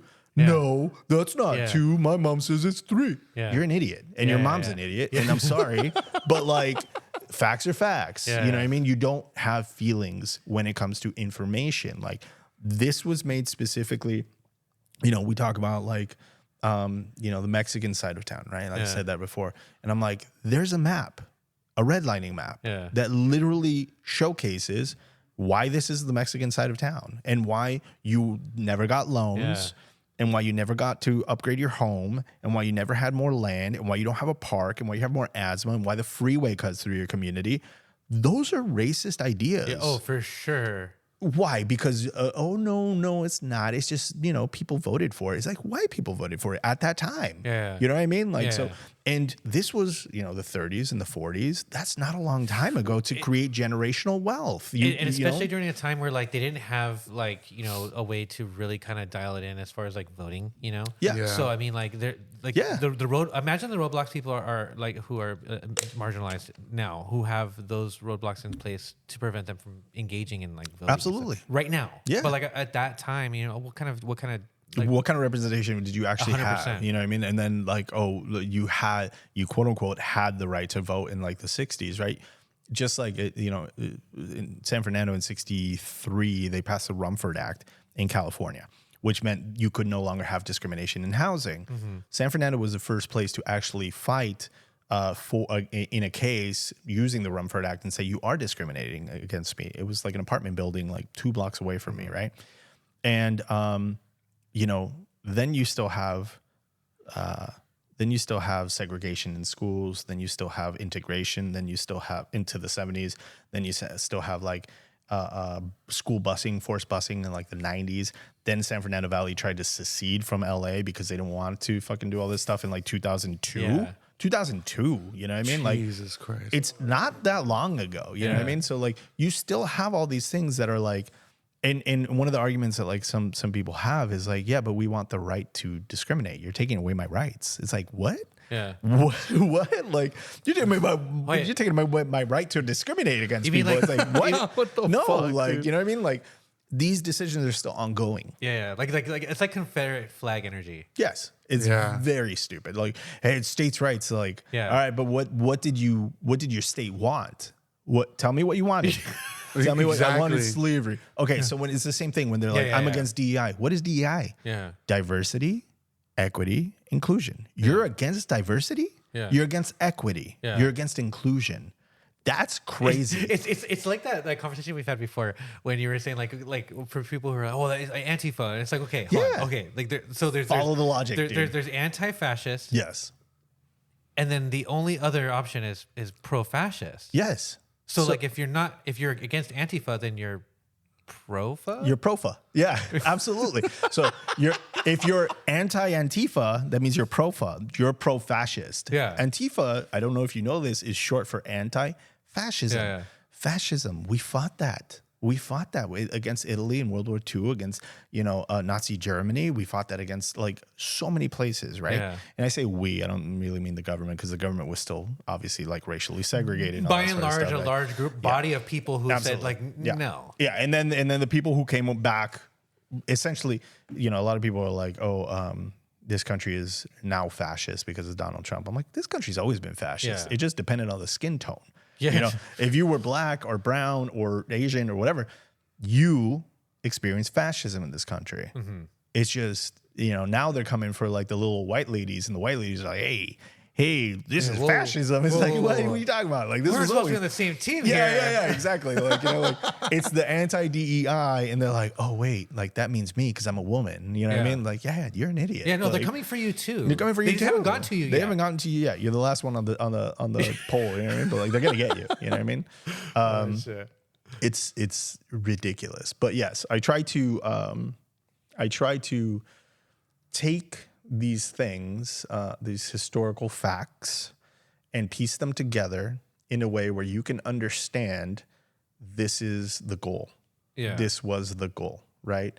Is consolidation of power for a certain group. And as much as possible, try to get people to understand that it is an ongoing thing.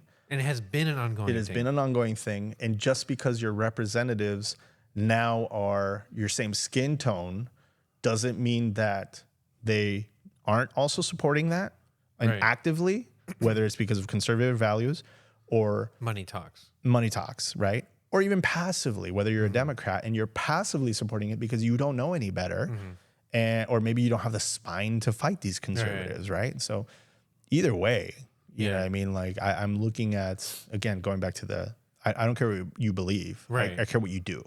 Word. You know what I mean? Like if you're a conservative, all right, I don't really fuck with your beliefs, but if you're like a conservative that's like, the government shouldn't get involved in our bodies, so I believe that like women should have abortions and again can have abortions, or the government shouldn't be involved in our bodies, so I believe that like, everybody should have the right to vote. Conservatives don't ever say that. They're just like, oh yeah, we want less government. To do what? To stop us from being racist. You know what I mean? Like that's what they want. Yeah. So I don't know. We try our best to kind of like, Jesus likes to call it a wokeism,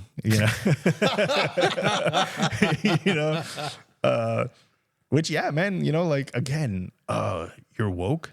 Yeah, I'm awake. I'm aware. I'm lucid. Yeah. I understand things that are happening. What do you want to be? Ignorant? Yeah, like I'm experiencing this like for real. Yeah. Like how else am I supposed to like just blindly just? Am I supposed to just sleep through life? Yeah, like, yeah. come on, It's just man. crazy that they use that shit as like an insult. Like, It's not an insult. It's like, what all the right. fuck? Like, It's like, I saw somebody talk about like, like when you used to talk crap about like, I don't know, punks or whatever. It's like hippies, right? Call somebody a tree hugger. It's like, I love trees. Yeah, you're right. Like, that's not an insult. You know what I mean? Like, it's a compliment. It's funny. It's like we have a homie who like one of his go-to things to like insult somebody would to, like to tell them to go do something. Yeah. That they enjoy doing. You know, like if you like getting tattoos, be like, sure, fool, why don't you go get like another tattoo? Okay. Like, oh, that sounds cool. Yeah, I should. Sure. Yeah. Got me. Yeah. You son of a bitch. But yeah, I don't know. No, that's cool. It's all So connected. Are you not able to get your hand? Is there not like one place where you can access like because I know like in Riverside, right? We have like the Mission Inn. Yeah. Now we have the Cheech, right? And there's the whole ass museum and the art museum in general down there, where you can have like a place to go where that has a lot of this like history and culture from the area. Like, is there not like a place for that? And which is why like, you know, you're trying to get your hands on different things to have a spot? No, there's not. I mean, there's the smaller museums, like the Lopez Adobe is a museum, right? Okay. The Lopez Adobe Museum. They have the Pico Adobe Museum, which is on Brand, which is super close. They do have the San Fernando Valley Historical Society, but that's generally San Fernando Valley, not San Fernando specific. They do have a Museum of the San Fernando Valley in Northridge. So there are some places where you can. But, you know, in speaking with some of them, obviously you have to deal with the politics of like, you know, if you're a nonprofit or you don't want to make waves, you don't want to upset people by telling them the truth, you're going to kind of dumb down history, right? You're going to like kind of be somewhat revisionist, right? Or like excluding, right? Like, which is a lie of omission, right? You're omitting a certain facts because it makes people feel uncomfortable. Yeah. I mean, it's not always what you do. It's sometimes what you don't. What you don't do. Yeah. It's not what you say. Sometimes it's not what you don't say, right? Yeah. It's like silence is sometimes complicit. Yeah. And unfortunately, like I understand some of that. It's like, I get it. You're not like, you can't put yourself on the line. That's fine. Yeah, for sure. You know, I personally don't care, so I put myself on the line. It's fine. But I do believe that there is a need, you know, and a need to speak about things in a certain framework that bursts certain bubbles because, you know, history is normally written by the victors, right? So we need to write history or reinterpret history because it's already written. We just need to reinterpret it in a way where reclaim it and like because I mean you have plenty of like, you know, source material where like we'll buy like, you know, antique books or vintage books or whatever, and there's one in particular that was written by like the mayor of San Fernando in like the 50s, and in it they talk about like, oh, the founding, you know, of San Fernando, Charles McClay. Oh, he was part of a law and order party, he was a good guy, this and that. And we're like, wait, you glossed over that he was part of a law and order party. I know what that means. That means he was lynching people. In the time period, he was probably lynching brown and black people. You know what I mean? Yeah. And then you come across other stories and you start to piece it together. Yeah. You know, you start to put it together. So you're giving like the uncensored, unedited. You're giving like the Snyder cut. Yeah. Of like the DC Snyder cut. You know, whatever it is of.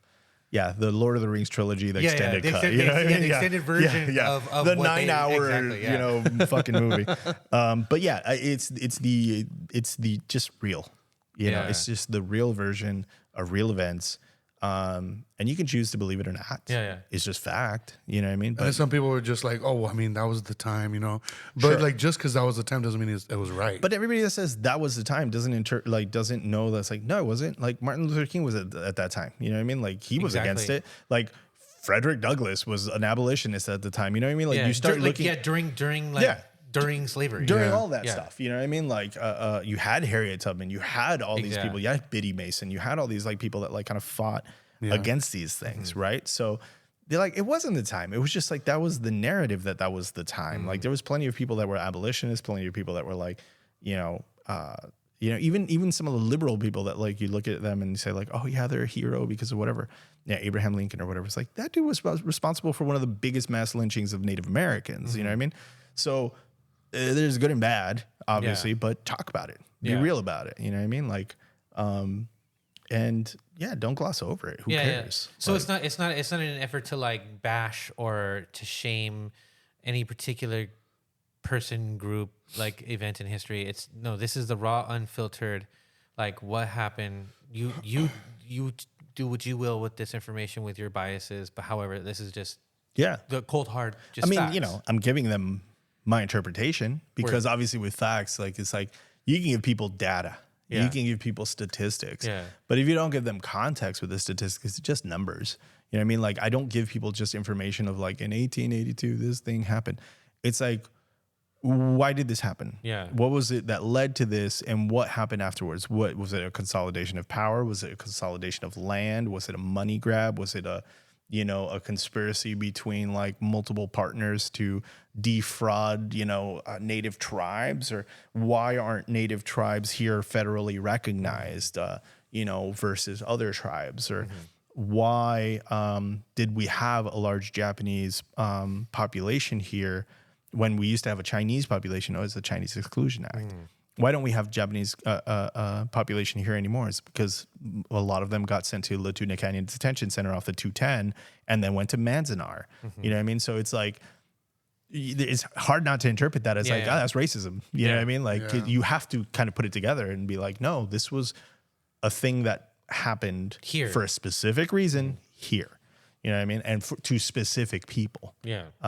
You know what I mean? So it's not that we're trying to give people an agenda. It's just like that's our interpretation. Yeah. You know what I mean? If you want to interpret it as anything, why did they get rid of Japanese Americans? Like, what's your interpretation? Well, because no, that doesn't make sense. You know what I mean? Like 2/3 of the people that were like detained were like American citizens and had no ties to Imperial Japan. You know what I mean? Like, it's a Mexican repatriation. It's like, no, again, fucking 2/3, 3/4 of the people that were quote unquote repatriated to Mexico were American citizens. Yeah. Do you know what I mean? Like there is no excuse. You can have an excuse and you can believe it because maybe your brain doesn't want to have, the cognitive dissonance again. But yeah, it's like facts are facts. It's on paper. If you're not reaching the same conclusion, you're doing some mental gymnastics to not reach that same conclusion. Yeah, like if facts are hurting your feelings, then you like that's a good thing. Yeah. Why you should interpret it? Why, as an anarchist, why are you protecting your feelings over the truth? Why don't you break that down? Yeah. Why don't you break down, whatever it is, like your white privilege or your heteronormativity or whatever it is? Why don't you break that down and interpret, why do I feel this way? Exactly. Is it because it's attacking my privilege? Okay, well, no one is attacking you. No one is coming after you as a person. No one is saying that you're personally responsible. And that's a lot of people like, well, people need to get over it. I wasn't alive. But no one's saying that you were alive. You benefit from it. Yeah. Now. And no one is saying that you can't take that benefit and that privilege and use it to help other people also benefit. Yeah. Use your privilege. Use your platform. Even, you know what I mean? Yeah, exactly. Even something as simple as just like acknowledging, like now you have here's the information, right? And like I know this. Now I have to like do something with it, which could be as simple as like bringing awareness to people. Yeah. Don't feel guilty. Yeah. Like you cannot be guilty for the actions of others, right? You're only responsible for your actions. But the one thing that I would feel guilty about is if I found out, something in my past was like, my ancestors or whatever was hella sketchy. And then I was like, whatever. You know what I mean? Like be like, that then reflects on you. You know what I mean? It's like, if you're like, get over it.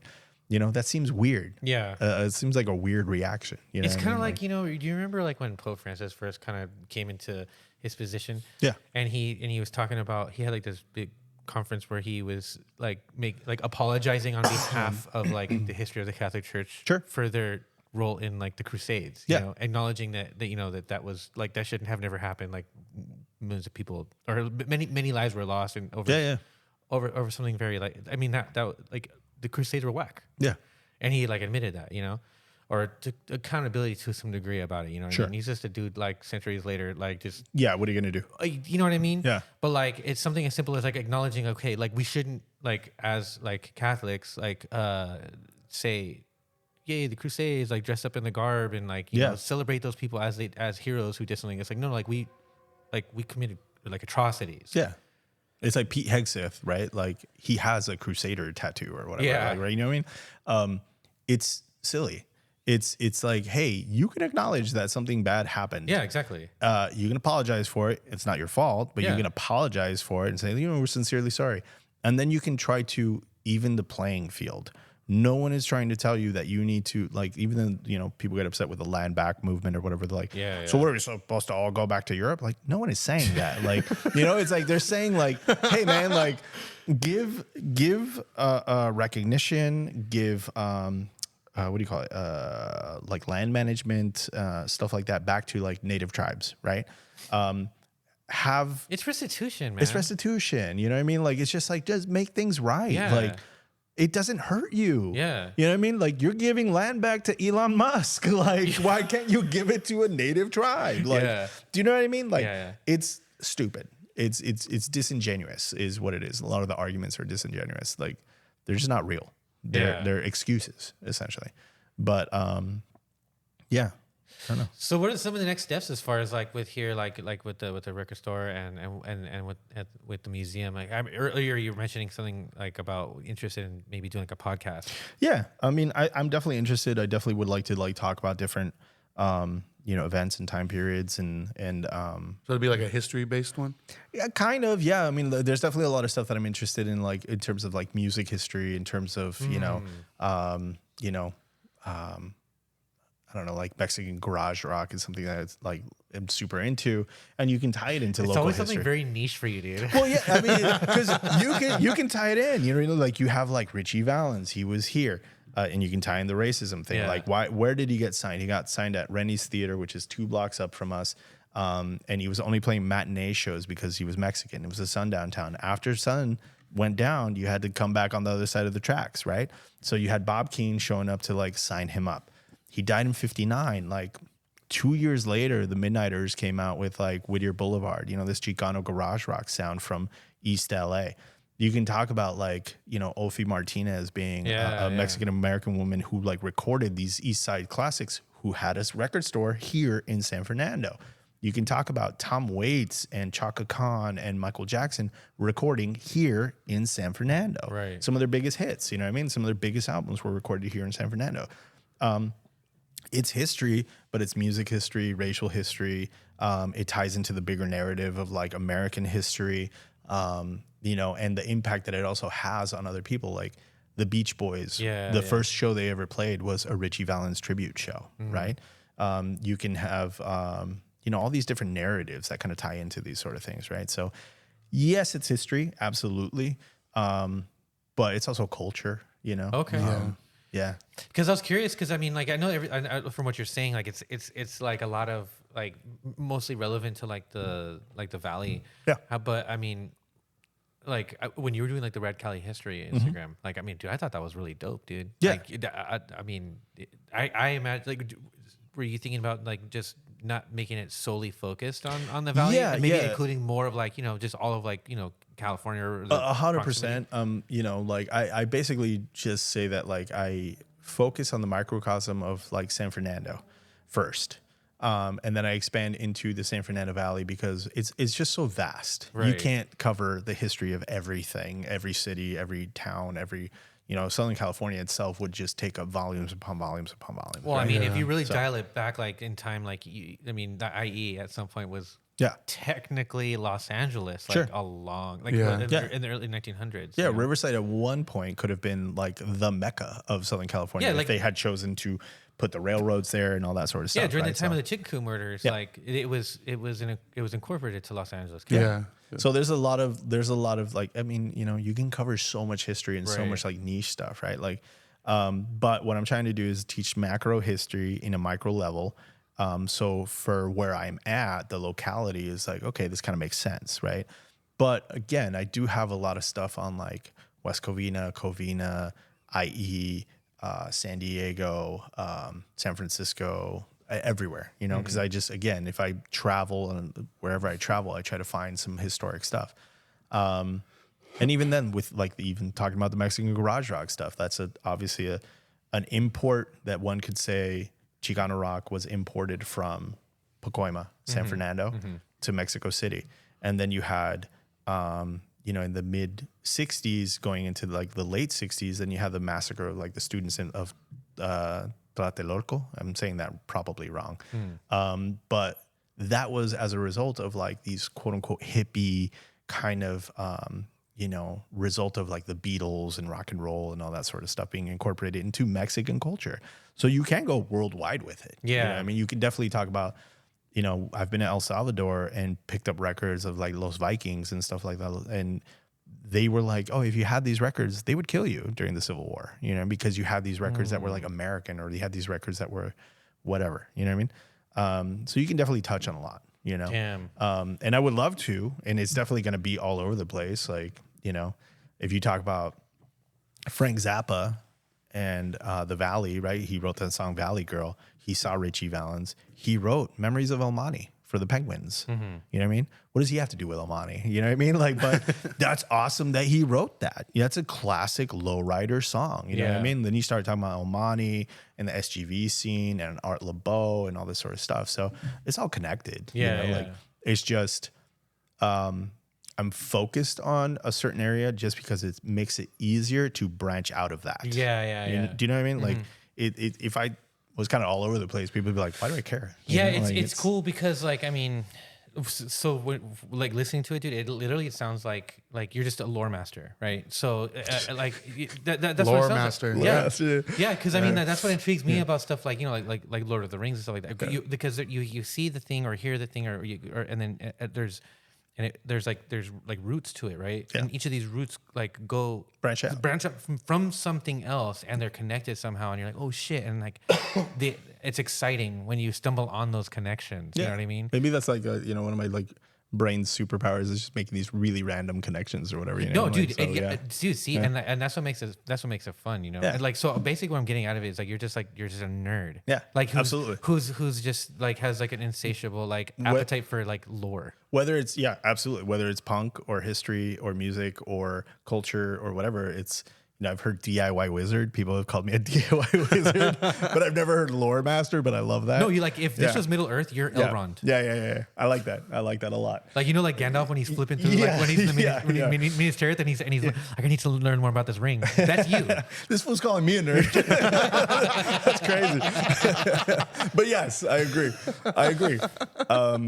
Yes, I'm just a nerd about it, and I like preserving that stuff, and I like sharing those stories. I get excited about it. You know what I mean? Like, it's cool. It's interesting. Cool. And sometimes, I talk to people and they're like, that's stupid. You know what I mean? And I'm like, whatever. It's not for you. It's for me. You know what I mean? Like, I will be outside and like, I have a photo of the 71 earthquake right in front of our store, and a mannequin had fallen out of it. And there's a coin meter right outside. And I look outside of my window. I'm like, oh, that coin meter's not there. Okay. And then I walk outside and I'm like, oh, but they have like the drill marks, like the 4 drill marks for the coin meter. And I'm an idiot because I'm like, that's cool. That was there in 71. Yeah. Nobody's going to walk around the town and go, those are the drill marks for a coin meter in 1971. You know what I mean? Like, they're going to smack the bug on their neck and flick it, like, and it's going to land in the hole. But you're over here like, ooh. Yeah, no one cares. But to me, I'm like, that's history. Yeah, you know what I mean? Like, but I feel the same way because I remember like going to like the first time I went to Tombstone, like with my brother and my dad. And we were in the Birdcage Theater. And they still have like the bullet like markings in the walls and the ceilings from when they would fire off their 6-shooters, right? And like just kind of being able to have the opportunity to just kind of like, man, like put your hands on it and touch them, and it's literally a fucking bullet-sized hole. It's a hole in a piece of fucking wood, dude. Like it's so inconsequential, right? Yeah. But the history behind it is fascinating. There's something up like I don't know, like the energy that it still kind of carries in a way, if you will. It's humans instilling meaning in inconsequential things that play out consequentially in our lives. 100%. Right? It's like I have walked around Spain and done walking tours of where like George Orwell got shot through the neck, and seeing pockmarks of, bombs that hit churches that were housing orphans that were bombed by like Nazis and stuff like that. And the pockmarks are still there. Or bombs from like New York Stock Exchange, and the pockmarks are still in the building. Or like in Japan, how they have like remnants of like the shadows from the radiation from when they drop bombs. We've been there, you know what I mean? And seeing all these sort of things is like, it only has meaning because you apply meaning to it and you contextualize it. You know what I mean? Like if you don't want to think about stuff, you don't have to think about stuff. You can walk through life just not knowing anything, you know, and that's fine. But I like to, you know, to the best of my ability, figure out why things are the way they are and contextualize it, you know? So how does your family like, I mean, are they just like, shut up, Dad? You know what I mean? Or are they like, oh, this is really cool, you know? Yeah, no, surprisingly, you know, one of my daughters, Azalea, she wants to be a history teacher.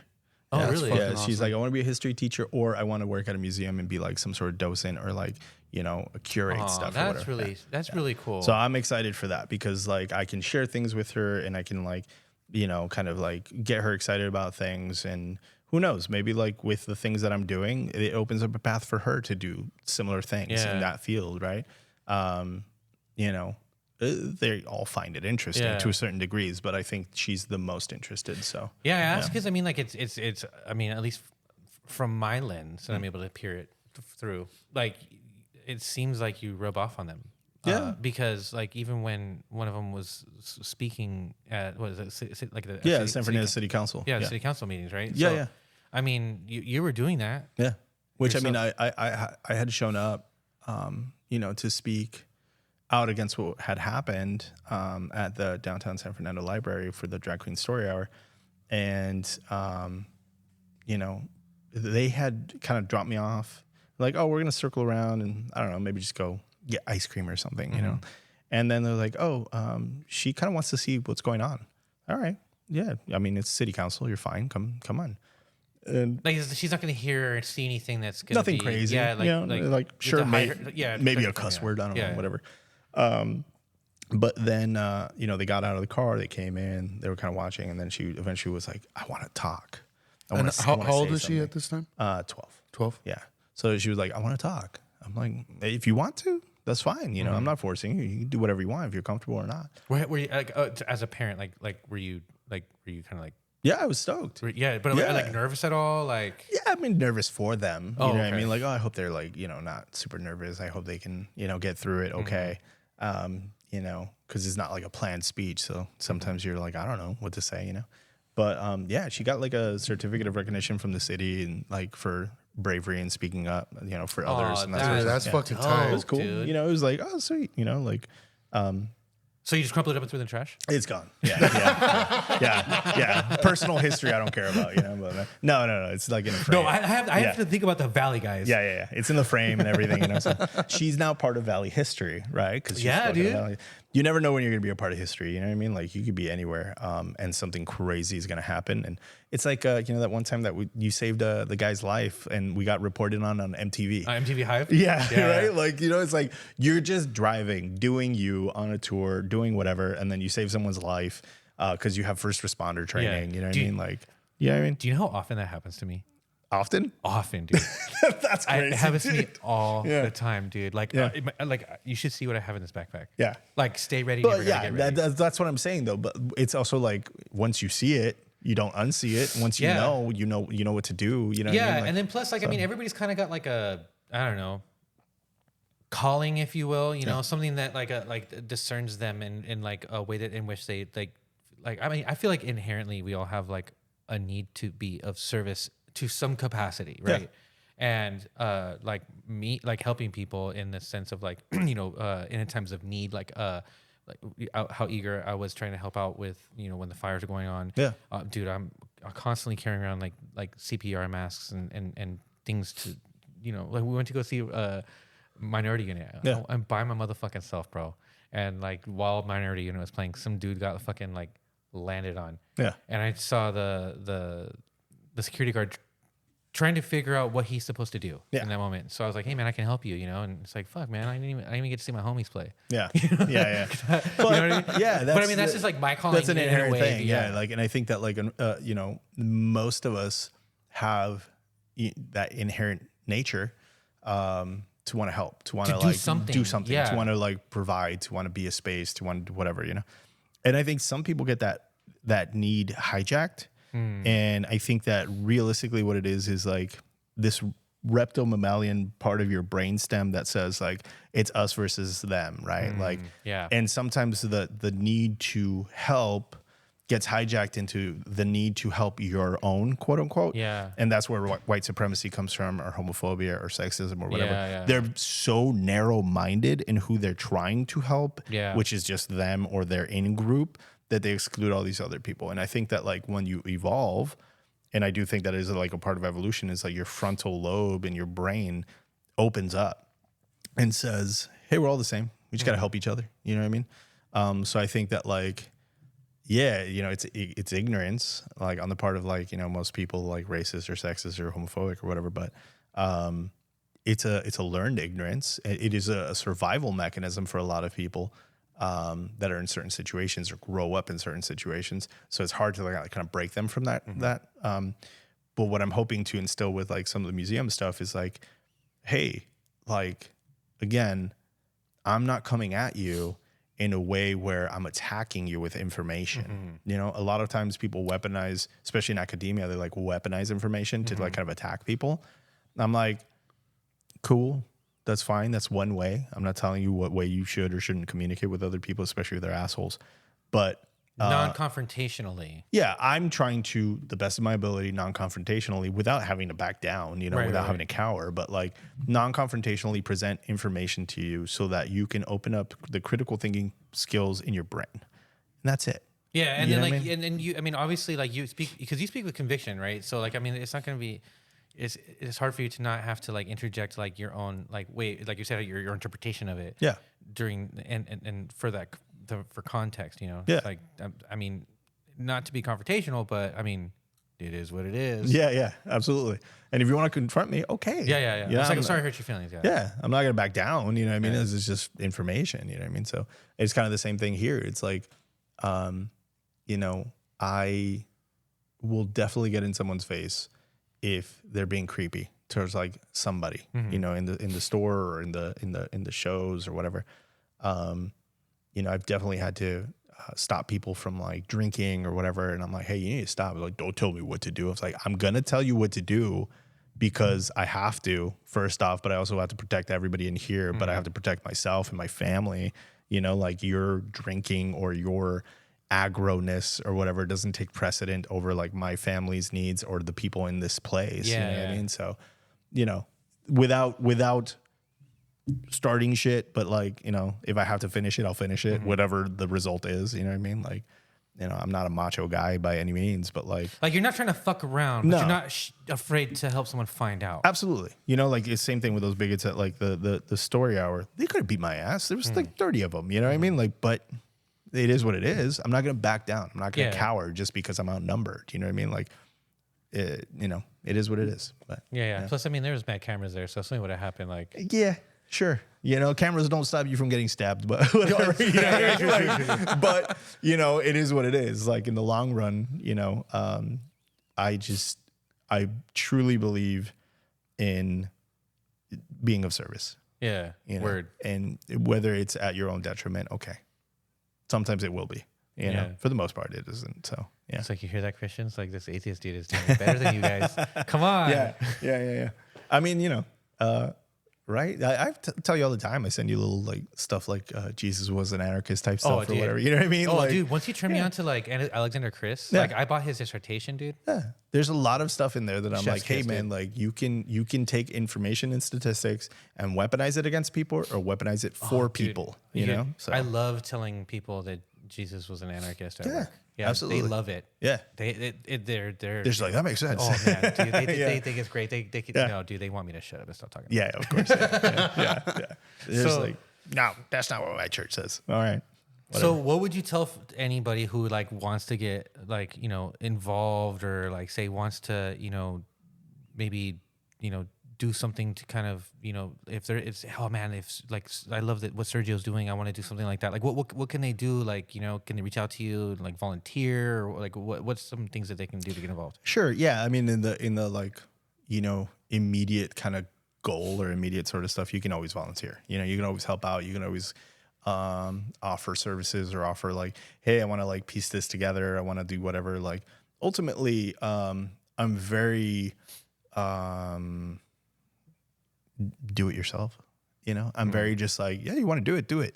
Yeah. You know, I'm not gonna like be here and leader you. I'm not going to be here and tell you what to do. That kind of goes against like what I stand for. I'm not like trying to be a dictator with people. I'm like, I think we should do this. And it's like, oh yeah, sure. Yeah. Like, all right, cool. Yeah, like let's start, do it. You know, start getting into like graffiti and like put your message out there. Do whatever you want. You know what I mean? Band, like start a band, start a zine, start, take pictures, go to shows, like start DJing. Do it and learn from doing it and learn from messing up and learn from trying and learn from asking and learn from going to free classes, learn from YouTube, learn from whatever. Exactly. You know what I mean? Like just do it. Like, don't be afraid to ask questions. Don't be afraid to ask questions. Like it's just, it's not that difficult to do.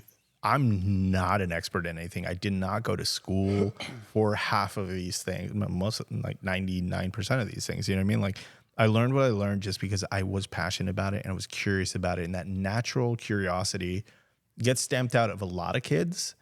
And I think most people think that like the only option that you have in life is to work a 9 to 5, you know what I mean? Or to get some corporate job or to whatever. I just didn't have that option in my head. It was never an option in my head. So figure out a way to do what you can do. Leverage the privilege that you do have and the access that you do have to do what you can to further your goals. You know what I mean? You'll eventually get there if you have the ability to, or you have the luck to. You know, I'm going to say I'm very lucky and I have a large group of people that obviously in a community setting, like, you know, have indulged me, if you want to say that, you know, like, or have helped me out, you know, including my family, including my wife, including my kids. Like sometimes it's hard, you know, to like, oh, we got to do these shows, or we want to like help people with the fires, or we want to help people for, you know, you know, the war in Gaza and Palestine and stuff. And sometimes it takes a financial toll. Sometimes it takes an emotional toll. Sometimes it's just like, hey, like, you know, my wife's been taking care of the kids for a couple days and she needs a break too. Yeah. You know what I mean? So it's like balancing everything, right? But to the best of your ability, according to your situation, do what you can and learn what you can and push yourself. Nothing I'm doing is special. I am not special. You don't need a leader. You don't need somebody to like model your life after. Just live your own life to the best that you want to. Yeah. Take what from the people that inspire you and, you know, just build upon that. You know? Absolutely. Because like, you know, like if you have these leaders or you have these icons, when you find out inevitably that they're just people and they are flawed, you will be disappointed. And that will like kind of take something away from you. Right. So don't ever have that. Don't ever have heroes. It sounds kind of nihilistic or whatever, but it's not. It's just be realistic of like, you know, I like this about this person. I want to emulate that. I don't want to emulate the person. Yeah. I want to emulate the trait. Yeah. Or, right? you know, and then like, you know, when you find the thing in the holes in someone's game, right? Now you know, like, okay, don't do those things. Sure. Like, you know, avoid making those mistakes. Learn from them. Learn from their mistakes, right? Like, you know, that's the thing about punk rock and anarchism and all that sort of stuff. It breaks down celebrity. It breaks down family. You know, they're always afraid of breaking down family. Yeah, fuck yeah, break it down.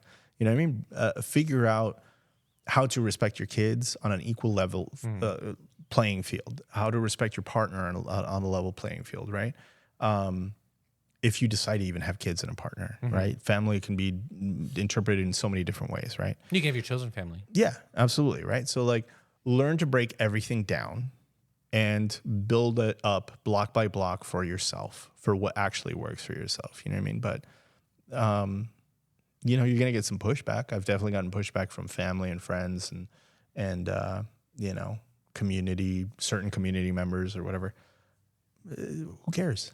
You got one life, you know what I mean? Unless you believe in reincarnation, but even if you do believe in reincarnation, do better so you're not reincarnated like a cockroach, you know what I mean? Just like, keep coming back. And just keep coming back better, Yeah, you know what I mean? Like, but do your best, you know what I mean? Like, according to whatever it is, like, whether it's reincarnation or you think you're going to go to heaven or hell, I'm sure that you're going to be judged, and no matter what it is, on your actions. Yeah. And you know, so do your best, you know? So, yeah. Try not to hurt people. Yeah, dude. Or animals. or the environment or whatever. Yeah, just don't be a dick. Just don't be a dick. Yeah. Just like, try. Don't be a dick. Don't be a dick. That's all I said. I think that was in the Bible, right? Yeah. Like Jesus was Thou like, shalt not be a dick. Thou shalt not be a dick. Yeah. All right, so to kind of end it, I want to ask like a light question. Just you have this place, it's record store venue. Yeah. What has been your favorite show that you've had here, hosted here? Shit. There's a lot of really fun ones. I mean, obviously Knock Loose and Rotting Out and God's Hate and That Knock Loose one looked crazy. I wasn't here for that one, but yeah, it was incredible. Sorry, they're canceled, but the Zulu ACDC show was really fun. Yeah, there's a lot of shows that like I would say were just awesome. Fleshwater, I like Fleshwater a lot. Fleshwater's really good. Yeah, Gel got canceled too, but their show was fun. You know what I mean? Like, you could whatever. 818 Day or 818 Day is always like an incredible thing because we get to incorporate literally everything that I love, whether it's like the exhibitions and the museum and the bands and the people and the vendors and, that sense of community and pride. We always talk about it in the sense of like kind of a valley renaissance, which is funny because I'm not from here, right? I'm from San Gabriel Valley. I've been here 15 years at this point. My wife's been here, all her life and 3 generations deep. so you assimilated. I assimilated essentially, into like it's very similar to San Gabriel Valley, so it was very easy to assimilate. I mean, I'm it's like, LA, dude. yeah, I was like, I love it. Southern California, same, Yeah, same, right? I mean, if you really want to get technical, it's like Mexico. Yeah, absolutely. The border across there. Yeah. It's actually northern Baja California. Yeah, you know what I mean? Like, so it's Alta California, right? But if you want to get technical, we're on Tatavium land. Praise the Tatavium, right? Like, shout out to them. And the Tongva and the Gabrielino and all that. But, it's definitely, I have a privilege for every show that's here. I love seeing younger kids that are in these bands and they're like growing up and playing shows in this back room that holds 120 people and then starting to play shows in the front room that holds like 472 people. That's awesome. Yeah. I have a privilege to be able to provide that space for people, and that's great. Yeah. I love what you're doing. Like you see it like doing exactly what like it's supposed to be doing. Like even like the kid Josh. Yeah. Like when he came out to his band, we saw his band play in Corona, like dude, literally down the street from my house. Yeah. And we were talking about like here, and we realized in that moment like how mad young he was. Yeah. Yeah. Yeah. And it's like, dude, like such an influence on him and providing the space for people like him at such a young age to come in and get involved and like get in that mix and like man, that's it. It's working. Yeah, it's just providing opportunities. Yeah. Right. And again, I downplay it a lot and I say like, whatever. And like, who cares? Like, I'm not doing anything special. And somebody's like, well, you can't do this in Walmart. You know what I mean? You can't do this in like, I don't know, Rimo Latino or Tower Records. Like this wasn't like, it's not like everybody has access to play Amoeba, or have a hardcore show at Amoeba or whatever. Like, so it's slightly different, especially in the same context where we open up the doors to like the fires here in California in January. We filled this place up like 4 or 5 times and donated everything and just did our best. And the community just came in and volunteered, and I told people, I was like, they're like, what do you want me to do? I was like, whatever you want to do. Yeah. That was always my answer. I was like, you want to go back there and like help people organize the shoes and help people pack up the clothes and do this, do whatever you want to do. Like the space is yours. Yeah. You know what I mean? And I just have the privilege to be able to do that. It's an honor. And, every show is fun. There's certain shows that, 818 Day and the one show that I do regret is that we did not get to play was ACDC was going to play with Tsunami and God's Hate for like one of the first shows. Oh, wow. Because our guitarist was like, I'm on tour with Slapshot. I was like, ew. Sorry, Slapshot. You're fine. I don't know. You're okay, I guess. I don't know. I mean, different. I'm indifferent. I don't know. You know what I mean? I was giving him crap. Whatever. Come play my store. But negative approach here was incredible. That's awesome, dude. You know what I mean? Like, it's like I said, it's this full circle kind of situation where I'm like just stoked to be able to have the people that do want to play here come play here. So. I mean, I thought you were going to say Hit 'Em Where It Hurts, but I mean, that was an honor and a privilege. Hit 'Em Where It Hurts is why my band is still around. But yeah, there's like really cool stuff coming up that I'm very excited about.